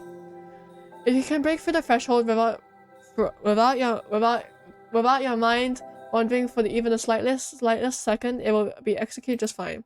It kind of sounds like you're still explaining this to me. Nah, this is people analysis of my own findings for myself. Well, I'm glad you figured out that the same. Coincidental alignment? Or perhaps you were reading my mind. Or you were reading mine. I don't even know how to do that. Me neither. Now what? You could be lying. And you could too. Bah! I don't want to pat her head. I'm leaving, bro. Fuck you. Let's say we're even. Fine. It's not like I'm the only one who can have brilliant epiphanies. You and Danae, I don't know how to pronounce the name. I'm like so sorry. I've been mispronouncing it the whole time. I swear to God. Hear a bell and begin packing your things. So where are you heading next? Back to my dorm. I have some things to do before my next class. Can you walk you back? Sure, not that I need you to do anything. I need to take a shower. But it's a bit late for that. Oh, whatever. It's fine. Today is Friday. Okay, last day before I end this episode. Okay. Study of my distinction. I will go. I like the approach. Oh my god, I know so many people here. What the fuck? Oh, who are these people? Wait, I'm gonna look at this guy. Do I know you? Oh, I know you. Who are you? You're her. Who are you? That guy. Are there any cats in here, for fuck's sake? I don't think any of these are cats. You're not a cat. Are you a cat? No, you're a fennec fox. What about you? I haven't met you before. Maybe I should go meet you. Oh, you're not here! Oh, you! I haven't met you before. I'll go meet you. Am I lost? Oh fuck, I'm lost! Despite growing fairly used to the typography of your classes, there are still a plethora of areas you've yet to discover, and... Was it just you, or did the air conditioning not work here? In fact, you notice the hallway lights and fixtures begin blinking as faint but unquestionable waves of heat begin reverting towards you from a distant direction. And as if the signs of the omen were on cue, you realize you're the only person around this area. Where were your other peers? You wonder if this is part of a conservatory is haunted, but aren't spirits usually associated with cooler temperatures rather than hotter ones? Okay, this is definitely the off-limits part. The forbidden area, every superstitious or fantastical setting kept barred from other students, having a grim dark secret and obscure passage to the third dimension, or maybe even a horrendous beast. Fueled by your anticipative, you find yourself debating. What's the worst that can happen? This is probably not the brightest idea. Perhaps to hunt reluctantly, and against your better judgment, you stray deeper into the vacant halls. It begins to feel as if you're walking towards a fire. Bored yet cautious, your investigations bring you to a windowless door, and though your breaths grow dry, you find yourself before the source of the fire. Beads of sweat form on your skin, but you ignore them as your hand firmly grips the doorknob. Despite the flicker of fear that hinders you, you swing the door open. Nothing ventured? Oh? Who are you? Upon closer inspection, what appears before you is not a forbidden long-lost secret, nor is it a railing phantom. It's a person, a young man with tanned, mirrored skin and snow-white hair dappled with spots. Rather than a set of hound hairs, his was large and fluffy, like with a long and downy tails to match, and a namer. Inhuman as his man's appearance was, he doesn't notice you at first. Instead, taking two dexterous and impressively intricate ways, he swung and essayed with his lance. It is almost some strange, opalescent dance that the snow leopard, he's a snow leopard, that counts as a cat, right? Shares with his crystalline-like weapon. The remnants of a wispy, colorful light that follow his movement are awe-inspiring and fantastical. Among the likes of phenomenal auroras you find near the Earth's northern and southern poles, yet just like that, his show of flame transpires, his focus on magecraft disappearing with the last movements once he finally takes notice of you. Yes, hi. If you're done staring, is there something you need? What? Your tail looks so fluffy! Like, oh my days! You can't help but reveal a little blush at his straightforward questions. A tad bashful of your shameless actions. Oh, I was just following a fire. There was a fire. I mean, I thought there was.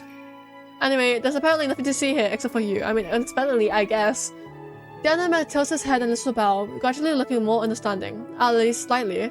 There's a glint of enlightenment before he faintly smirks. You can feel my flames from that far. Damn, that's impressive. It's not that impressive. You're just... I don't want to say that. Never mind. I was going to say you're hot, but like, I don't mean it that way. So like, huh. Tail. You almost think he's praising you, but by that smug, triumphant look that he occupies himself, it becomes increasingly obvious he's more proud of himself. Turns out, through your bumbling, the leopard retained only a fraction of information. Despite your earlier apprehension, the fact that he's totally ignoring your concern almost ticks you off. Yes, I'm annoyed at you. I'll rebuke him. I will rebuke him. Fuck you! Are you serious? You are setting a fire. Do you even feel how hot it is in this room? Don't you think that's a safety fire hazard? Safety hazard? You're funny. Is it also backwards to run towards a fire instead of the other way? Listen, this isn't about me. You're the one that's starting fires around here. If you can't take the heat, just stay away. Sound good? In that case, no humans or animal will be harmed in case my magic happens to run rampant. He smiles again to himself, as if he's proud of that image. No? I've set fire to people before, and I doubt that's something you want to happen to you. Obviously, being a sensible person you are, you don't doubt his techniques. However, you just can't agree with how unabashedly nonchalant he seems to be of these predicaments. And what about the lights? They were flickering and then went out. I seriously thought this place was haunted. That was me too, probably. This place might be haunted. It's like 100 years old. Hundreds, actually. Not that he was feeding your paranoia. Details. Keeping his lens at his room, the anima transverses across the vacant room. With his languorous yet decisive movements, he confidently strides closer to you. As he nears, you can plainly see the abnormalities of faded scars that blemish his skin. Where? Burn scars maybe? Could be a lot of things, actually. You stare a lot. This must be new. You must be new. It's not obvious. Yeah, I'm Prospero. And you are? I just go by Siri around here. Like the fucking Hey Siri thing. Like, hey Siri. I go by just Siri here. How's Polaris? Nice to meet you. He holds out a hand to shake. As you lean closer to grip it, you can still feel how warm Siri's palm is. His skin is callous, chasms of discoloration decorating each gnarled digit right up to the concerning length of his claws. Despite any earlier grievances of his rugged appearance, his disposition seems amiable, and his hand politely clasped around yours. Prospero. See something that strikes your fancy again? You look about alarmingly in time to see a fraction of Siri's fangs peeking from behind his grin. Fangs! Yeah! He seems well aware of your focused observations, unashamedly satisfied of that fact. No, not in particular. Oh yeah? Well then. After properly shaking your hand, Siri crosses his arms and appears lost in thought. I came all the way out here to practice my magic, but in a school with so many wandering souls, I guess it's impossible. I'll apologize, whatever. Oh, sorry for interrupting you. Why did I stutter? Okay, it's fine. People stutter. That's not a big deal. I was on a roll, but I guess I'll just do it again later. Yeah, do it again later, man. It's weird to see Siri even slightly resigned. You feel a little bad to have inconvenienced him. So, if there's anything I can do to help, don't worry about it. That's not necessary. Siri seems to look slightly discomforted in spite of your efforts. Anyways, I should head back. Catch you later, Prospero. Don't get lost now. Right, finally. As he passes you, the animus throws you a slack wave as his thick, spotted tail whips playfully against your feet upon his exit. Siri, later. Gods, it is still hot in here. Still, wouldn't it be better to just practice fire magic outside? Thankfully for you, Siri left no mess in the empty classroom. You disperse from the area before any hypothetical ghosts do decide to show up. Right. The practice of malediction is sometimes called black magic. It was created when the first enigma from the ancient dark ritual that created the Umbra. Malediction is a dark and evil power that corrupts all who wield it, and is the foundation of Canheli's power. The more anima and spellcasters who are consumed by the darkness of malediction, the stronger the Canheli may grow. As long as black magic exists in the world, the Umbra will continue to cast its shadow of Otona. I see. That's actually really interesting, actually. Yeah, combat and defense magic. Go to class? Yeah. I feel like my whole thing today is just filled with class. Who would like to approach? It's you! I don't want to approach you, you dumbass. Where's my boy? My boy's not here. Never mind. Guess you're new. On your way to class, you glance out the window. You haven't yet appreciated the view from the upper floors, but it is peaceful and quiet. Suddenly, you're startled by a face. You're startled by a face looking straight at you through the glass. You jump back in shock as you see a Nephilim staring right back at you. Although he looks friendly enough, you're still a little frightened, coming down from your rush of adrenaline. Muffled and intelligent noise? Huh? You notice the Nephilim is tapping on the window and making strange motions. You're uncertain as to what it wants exactly. The more you try to focus, the more evident it becomes that the little strange faces and overdramatic pull motions are a clear indication that he wants you to open the window. Why? Apparently it's locked from the outside. What do you do? Okay, I'll open the window. Here, let me help. The window seems a little jammed at first, as if it hadn't been opened in ages, but you manage to pry it open, jumping back just in time before the Nephilim jumps into the hallway. A large smile decorates his face. Thank you so much, you're a lifesaver. You're about to disagree, given that you merely opened the window, and perhaps question just what he was doing outside on the floor, when you're suddenly enveloped in other's warm embrace. What the hell? Can you not? I'll have gone splat, or maybe not. Here. Here's a thank you gift for saving me. Nephilim detaches himself, digging around his pockets of his hoodie before taking out a half-eaten cookie. No thank you. No. He puts it into his hands. You can't help but feel your lips quirk in mild disgust. You didn't have to. Don't worry about it. Consider it a gift from me to you. It's a big thank you. No, it's not. It gave me a half-eaten cookie, bro. No offense, bro. I don't want to eat that. Ah, but this is yours. Don't you want to finish it? Yeah, but you saved me, so you get to keep it. You feel a little bad because he keeps staring at the cookie with hunger in his eyes. I don't even know your name. You blurt instead, awkwardly holding the cookie to yourself. My name is Eris. You can give me a cookie next time for giving me you that one. But you said this was a thank you gift, but you only give me half. Loud? It is indeed allowed, and you step into the ring. Our land shark doesn't stand a chance. Oh my god. Oh, what the hell? The professor looks mildly impressed. I did all my stats. It's noon. Who you want to spend lunchtime with? I know too many people, bro. I wanna hang out with. Where is he? Where is he? Which one is he? Why is he not here? Why is he not here?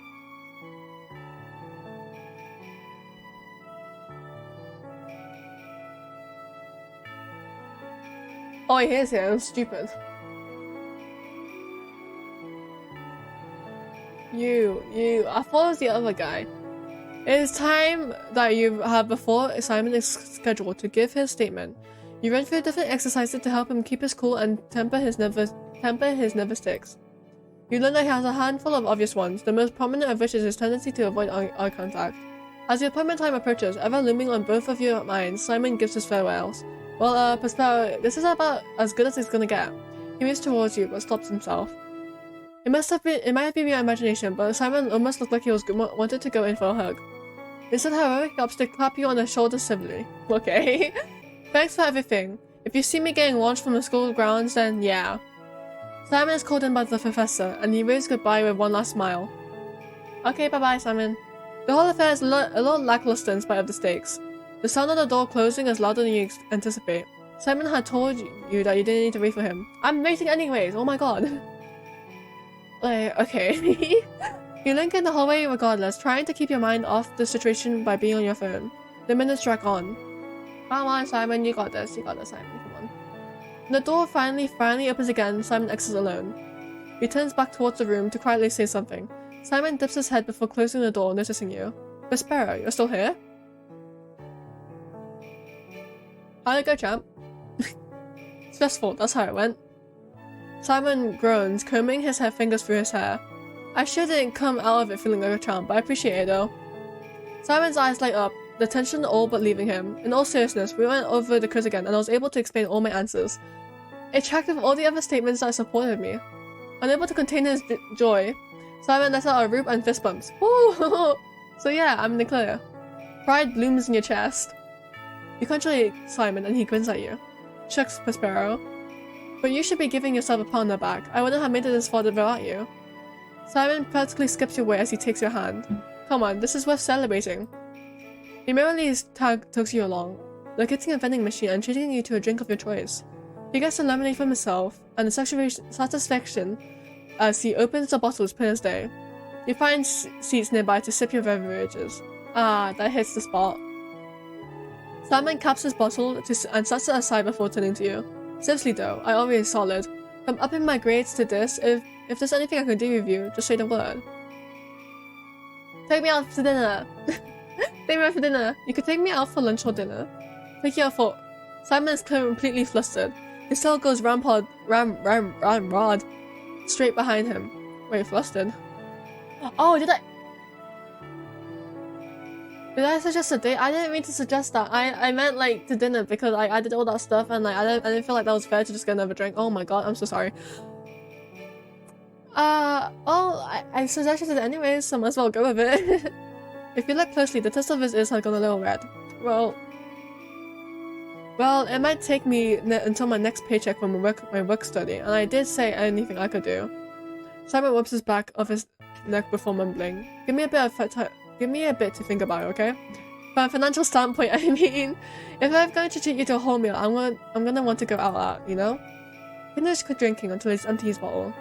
Spotting a nearby recycling bin, he takes aim and throws his empty bottle. It sails in a clean arc and lands. Simon smiles, pleased with himself, and you roll your eyes fondly. You finish your drink and try tossing it to the recycling as well. I'm gonna miss. Just as it leaves your hand, Simon darts off his seat and catches the container with a row. Had he let it continue, it would have collapsed on the ground a few inches away from the bin. Simon deposits the container and returns. He sits without saying anything for a moment, but the drag in your conversation doesn't feel awkward. Simon's hands still fidget, though significantly less than before. His body language is calm, not restless in the slightest, and you can't recall the last time you've seen him this calm. Have a sparrow? Simon asks, lifting his gaze to yours. You remember when we first met? Yes, I do. And I asked you something when you first approached me. When you came over, were you expecting to get something out of what you talked when talking to me, right? Bro, talk about sharp memory. Simon's clearly impressed by recollection. His demeanor softens. But yeah, I asked you that. Simon's eyes shift to the floor. He drums his fingers on his legs a few times before letting him come to rest. During the last or so year before I was resurrected, I didn't have the opportunity to make a lot of meaningful relationships. He bows his head. Every interaction I had with a different person was great in what we could give and take from one another. I forgot what it was like to just be with someone. That's so sad. What the hell, you had no friends? Simon clasps his hand. You let his words sink in. When I first told you that the prof thought I cheated, I kind of got in my head that you were just pitying me. That there's no way you want to associate with me any longer now since I was in that position. At the time, I didn't think I would have blamed you, even if it stung as badly as it did. I figured I was just doing you a favor by deleting my number and just cutting off contact. Simon turns to you, his lips quirking in a small smile. But the fact he still sought me out and helped me brought me out of that just a bit. Since I met you, I felt like I've been actually living my life. Thank God. I haven't felt this way since before I got resurrected. His smile breaks out into a wild grin. Simon suddenly turns around, breathing with a shuddering breath. Sorry, just got a little something in my eye. Don't cry. Oh my God, no. He sniffles and glances at you from the side. At the risk of sounding like a broken record, I guess what I mean is thank you. You're welcome. Not just for doing everything you've done, but for being a decent person around me. You're welcome. It means more than you'll ever know. That's good to hear. Simon wipes his tears on the back of his sleeve. Another card on my end too, to make this worth your while. I'm gonna say the second option, that's so nice, what the hell? You already are worth my while. Simon blinks at you before covering his mouth with his hand. Oh geez, I'm gonna start crying again. He doesn't, but takes every ounce of restraint he has. His lips quiver as he beams at you with unadulterated happiness. Thanks, Prospero. Right back at you. Simon pushes himself off the bench, patting his legs against his leg. Patting his legs against his legs. Patting his arms against his legs. Hands against his legs. Oh my God. He turns back and offers his hand to help you up. A childlike giddiness lights up his eyes.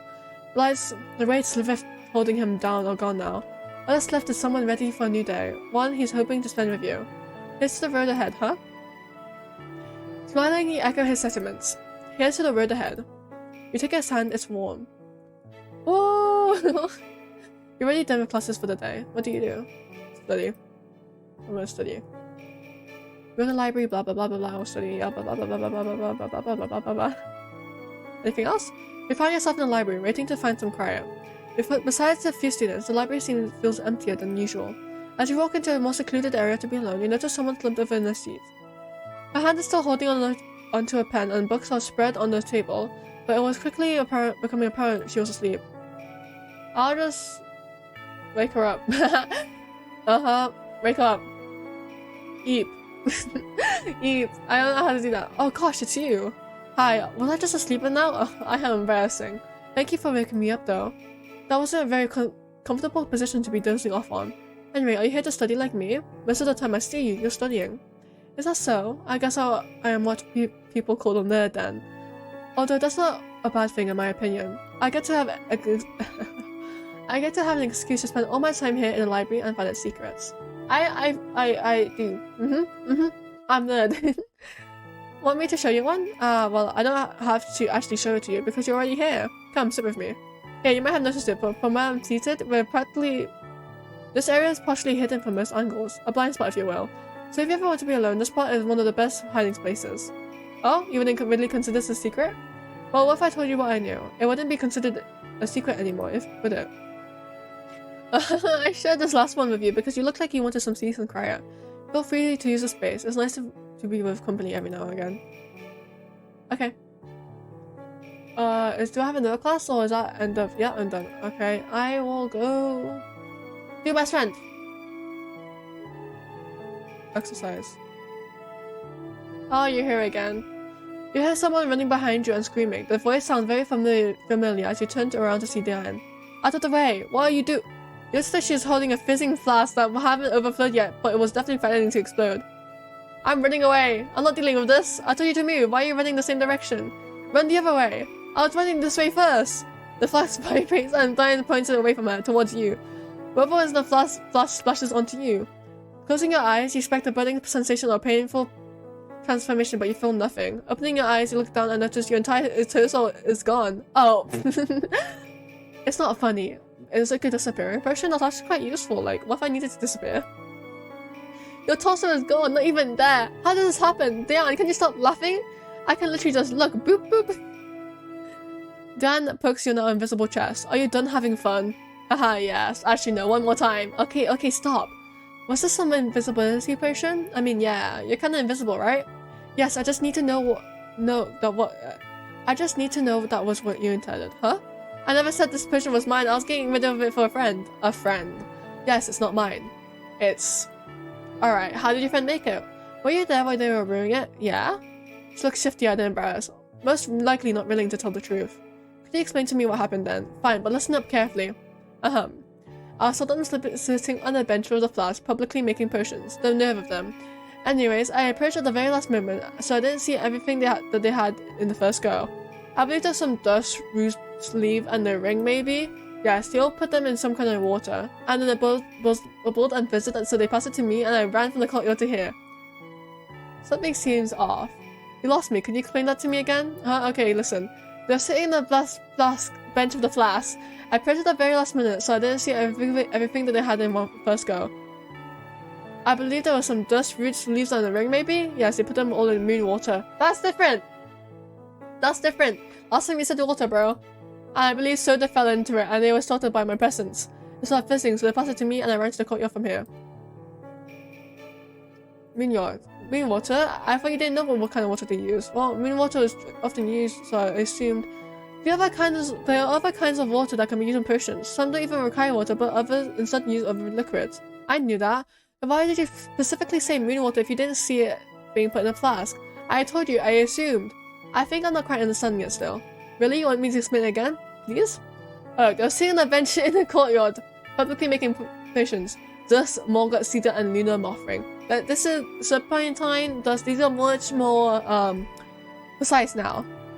Yes, they all put them in rude water. When I arrived, a crow crawled and startled them, so they spilled the soda into they were drinking into the potion. They buzzed and fizzed. Wait, what? That's not...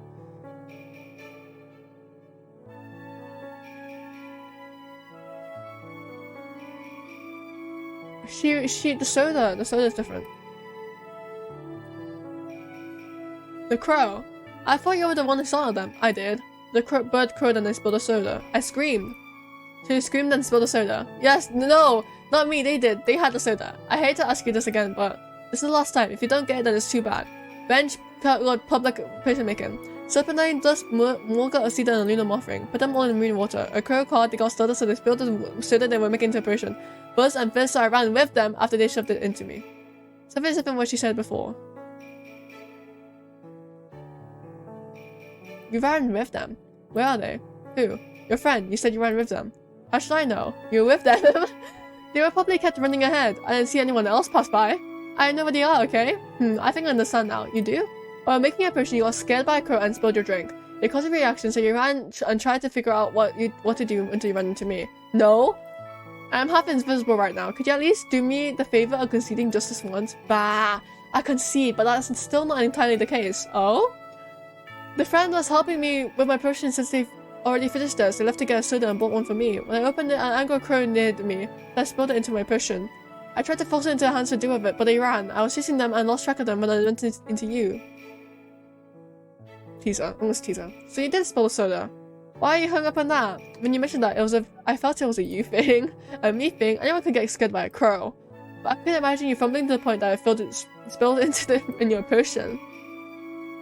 Is that something related to luck or bad luck, to be more specific? You think you're so clever, huh? I'm just starting to learn your ways is all. Well, unlearn them. I don't want you to embarrass me in front of others. I have an image to keep. You'll say nothing about this incident, understand? And we won't have to say anything with those other students approaching, wide-eyed and ready to see what happened here. The name... I don't know how to pronounce her name. Grabs you by the arm and breaks into a run. Not on my watch! Finally, not being invisible. It's not after school. I'm gonna take a bath, yes. Oh, you're back here. Only way you've been to an elder man. Heflick, you just had a question for a faculty member. Excuse me, do you know where I might be able to obtain a map of compass? He looks at you. Someone looks at you with a confused smirk.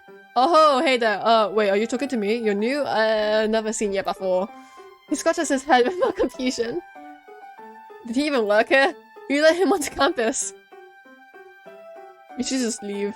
As you walk away, looks on with his mouth open and confused stare. Widow. Okay. I think I am going to sleep. I think all my stats are kind of good, so I guess. You're in the dorms. Oh, I can study here. It's quiet in your room. The only sound is the scratching of your quill. The calm atmosphere helps you study in your work for the study of manifestation. Intelligence increases, better students increases. Alright. Friday's not over. The long-awaited weekend has finally arrived. Simon invites you out to campus cafe to spend some time together, showing you that he'll dress up for the occasion. You grow so used to seeing him in plaid that you still can't detach from the pattern for your mental image of him. You agree to dress a little nice as well, teasing Simon about it being a gay. He gets uncharacteristically quiet at your comment before mumbling something that you can't hear. You're wearing the same thing, buddy. Oh my god. The 2 hours of playing has taken its toll. Okay, we're nearly there. It's fine, right? The afternoon sun is bright and cheerful by the time you arrive at the cafe. Simon is waiting for you at the front entrance. As usual, you recognize the telltale frizzy hair and horns, but this outfit gives you a pause. He's traded out his usual dog t-shirt for a plain white dress shirt. Oh, he's not. He is different. More shockingly, said shirt is tucked into his pants properly, and he has a full buttoned waistcoat in place of his usual flannel. Really? His jeans have been replaced with a fitted pair of slacks. Oh my god. Still, imperfections remain in his attire, as traits that are undoubtedly point back to Simon's fashion tendencies. His collars are still a little crooked, his sleeves aren't quite rolled up evenly.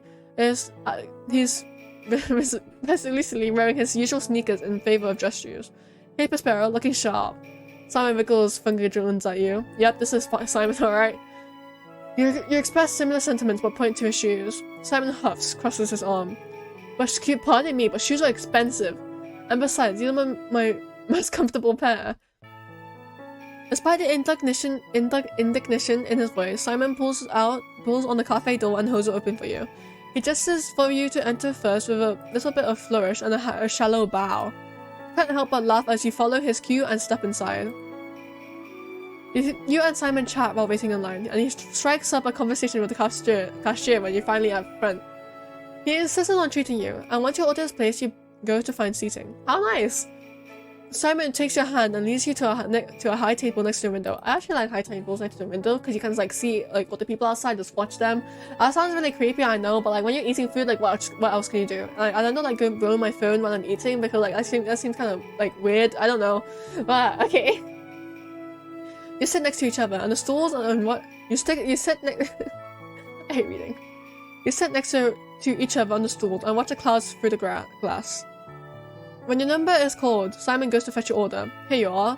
He places your drinks in front of you. You thank him as he slides back into his seat. Hey, don't worry about it. I'm the one who asked for this in the first place. Simon takes a sip from his own beverage, but despite how casual he looks at first glance, you see him relentlessly tapping the pad of one finger against the table.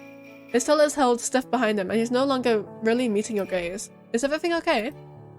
You ask him after a short drag in your conversation. Simon hesitates. His hands go still. He takes a deep breath and clears his throat. I actually wanted to use this opportunity to tell you something. Are you gonna confess? Cause this is a really key place to do this. Like, Simon turns to oh my god, my reading. 2 hours of reading is not doing good on me, bro. Simon turns to you. Hope and apprehension flickered in his eyes, an ever-shifting flame that makes his eyes seem to glow. He straightens up, taking his hands off the table to press them flat against on his legs. Listen, Prospero, Simon swallows for good measure, and speaks so softly you can barely hear him above all the background noise of the cafe. I speak it for your ears only. I like you a lot. Thank God! Woo! Okay. Not just for friends, kind of like, you know? Woo! I know, buddy, I know. Simon stammers out, speaking a little faster with every new sentence. You don't have to feel the same way.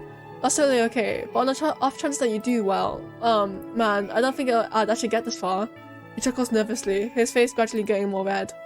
Even the tips of his ears are growing pink, and if you look closely, the back of his neck is turning a similar color under his shirt collar. Wow, all the words are just slipping right out of my head. Simon trails off, giving you some space and time to think about what he just told you. I don't need space or time, bro! It isn't by any means a coherent confession, but it can't help but be endeared by Simon's earnestness. By this point, he's dropped his gaze back to his lap, but his eyes flit to you occasionally, a brief glance before he's back to staring at his own hands. You've never seen him this shy before, and it's painfully adorable sight to behold. You really feel this way about me? The question is gentle, and Simon's head immediately snaps back up. Up. Of course, he blasts this out, quick but firm. One of his hands go to rub his other forearm. His tail curls behind him into a spiral shape. He tears his eyes away from you, opting to try staring holes into his drink. Ah, geez, how do I say this? You're already a great friend to me ever since we met. Then somewhere down my line, my feelings became what they are now. I didn't think it was possible, but Simon's face gets even redder. And yeah, realizing that he rambled again, Simon forces his mouth shut, lips pressing to a thin line. It's clear Simon has gone out of his way to be truthful as possible with his feelings, even if he struggles to communicate them in an elegant manner. I can never do that. I can never like put my thoughts into like a coherent sentence because I ramble a lot, and I don't know, brain. You decide to respond in turn, smiling wide. Oh my god. Out of the corner of your eye, you catch a glimpse of your reflection against the window, and your face is getting a little red too. You borrow Simon's words from earlier. I like you a lot too. Not just my friends, kind of like. You speak frankly. Simon freezes completely for a heartbeat, then another. All noise fades into the void. Your surroundings hold its breath in Simon's head. Steed. Then slowly exhale. The world keeps turning despite its momentary pause. With deliberate slowness, Simon turns to you. You do? He manages to force out. You confirm this. Simon's eyes grow wide. Really? You give your second confirmation. You're not pulling my leg or anything, right? Because if you do, you have some really sick sense of humor. You can't help but burst out laughing, and Simon lets out a cry. Wait, what's so funny? Did I miss something? It takes you a bit before you calm down. You know that Simon's confession isn't stemming from denial, but a complete and utter delirium and joy. Since words aren't fully cementing this, you reach over. You put your hand on top of Simon's. His breath hitches, and his tail snaps straight behind him. You feel his hand trembling, but as seconds pass, it eventually stills. Simon turns his hand over to lace his fingers with yours. He grips your hand back tenderly, squeezing a bit, like he's confirming to himself that it's really happening. You let him, it doesn't hurt. And you know he wouldn't do it so purposely. Simon swallows quickly. Then he pulls you close. Though he lets go of your hand, he wraps both hands around you in a hug. Yay! His embrace is warm and safe, a sweater on a breezy autumn day, a hot drink on a cold winter night. The world doesn't fall away like you thought it would, but the contact anchors you to the solid ground. Simon's message is clear. He will be a harbour for your ship. Whether sunless skies or stormy seas await you at the horizon, you can always come back to him. That's so nice, bro. What a green flag. You miss him already when he pulls away. Simon looks at you like you're a northern star to his lost traveller. Whoa, that's such a good metaphor. He tucks a wayward strand of hair behind your ear. Prospero, yes, how are you? His hands hover down the length of your arm as he sits properly again, but they come to stop and envelop your own hands. Simon lifts one of your hands, holding it delicately. He wipes his thumb across the back of your hand, then dips his head to kiss your knuckles. Oh, how cute! His thumbs rub over the spot where his lips touch. Simon's smile is infectious. We should commemorate this, don't you think? So Simon takes his cup and lifts it toward you. You take yours and raise it close. Cheers, Prospero. Simon gives you one last drink. Whenever we end up, I will do my best to make the road there fun, if nothing else. You tap your cups against each other and set about finishing your drinks. You'll hold their hands the entire way though, even as you leave the cafe. Oh, that's so cute! You take your first steps together with Simon towards a future that has you both. Simon's success! Obtain Simon's heart. Oh, I love this little art style. A little tail. Whoa! Shit. Game dev. Oh, wait. These. Oh, fuck. No. Credits. I'm gonna move myself to the other side so you can actually see it. Credits to Jeff Finch on Twitter as well. Yeah, and Ren Chapman on Twitter. They're cool people. Very nice people for making this game. Oh wait, no, I missed another one. Music is by Puff Music on Instagram, which is so cool. Music is a thing that I don't understand, like, at all. Like, honestly, I don't know how people can make stuff like that. World setting, HIMMMM on Twitter. Woo! This game has so much like lore and world building in it that I am generally like so like invested in the history of it, especially like in the history class we were learning about like the history and like the I don't know the name of it, but like the Oma or something like that. Like I find that quite cool, and how like the humans and witches, they have war. Yeah, okay. Characters to students space bell. Right. So that's the end. I didn't realize. I think the videos were all just long because people were pursuing different routes. So next oh wait, actually before I end this episode, because there will be more. Don't trust me. I'm gonna be playing this game a lot. I'll be trying to do a lot, okay, with this game. So I am going to read this out. When Simon learned of his magical affinity, he had gone drunk on the mischief of it, skating through school on answer keys. Shortly before his graduation, his father became severely ill, and Simon dropped everything to help take care of him. With bills racking up, he would do anything, no matter the danger. He eventually resurrected as a fiendish. Findish. This is by Riverin Stories at Twitter. Please check them out. Check all the people out that created this game, because woo! So, next episode, I'm gonna try and be a really bad student. Like, this episode, I felt like I was being such a good student. So I feel like it would be fun if I try to be a bad student for once and like be a delinquent. I wonder what new people I will meet as a delinquent. So bye bye everyone. That's the end of this episode. See ya.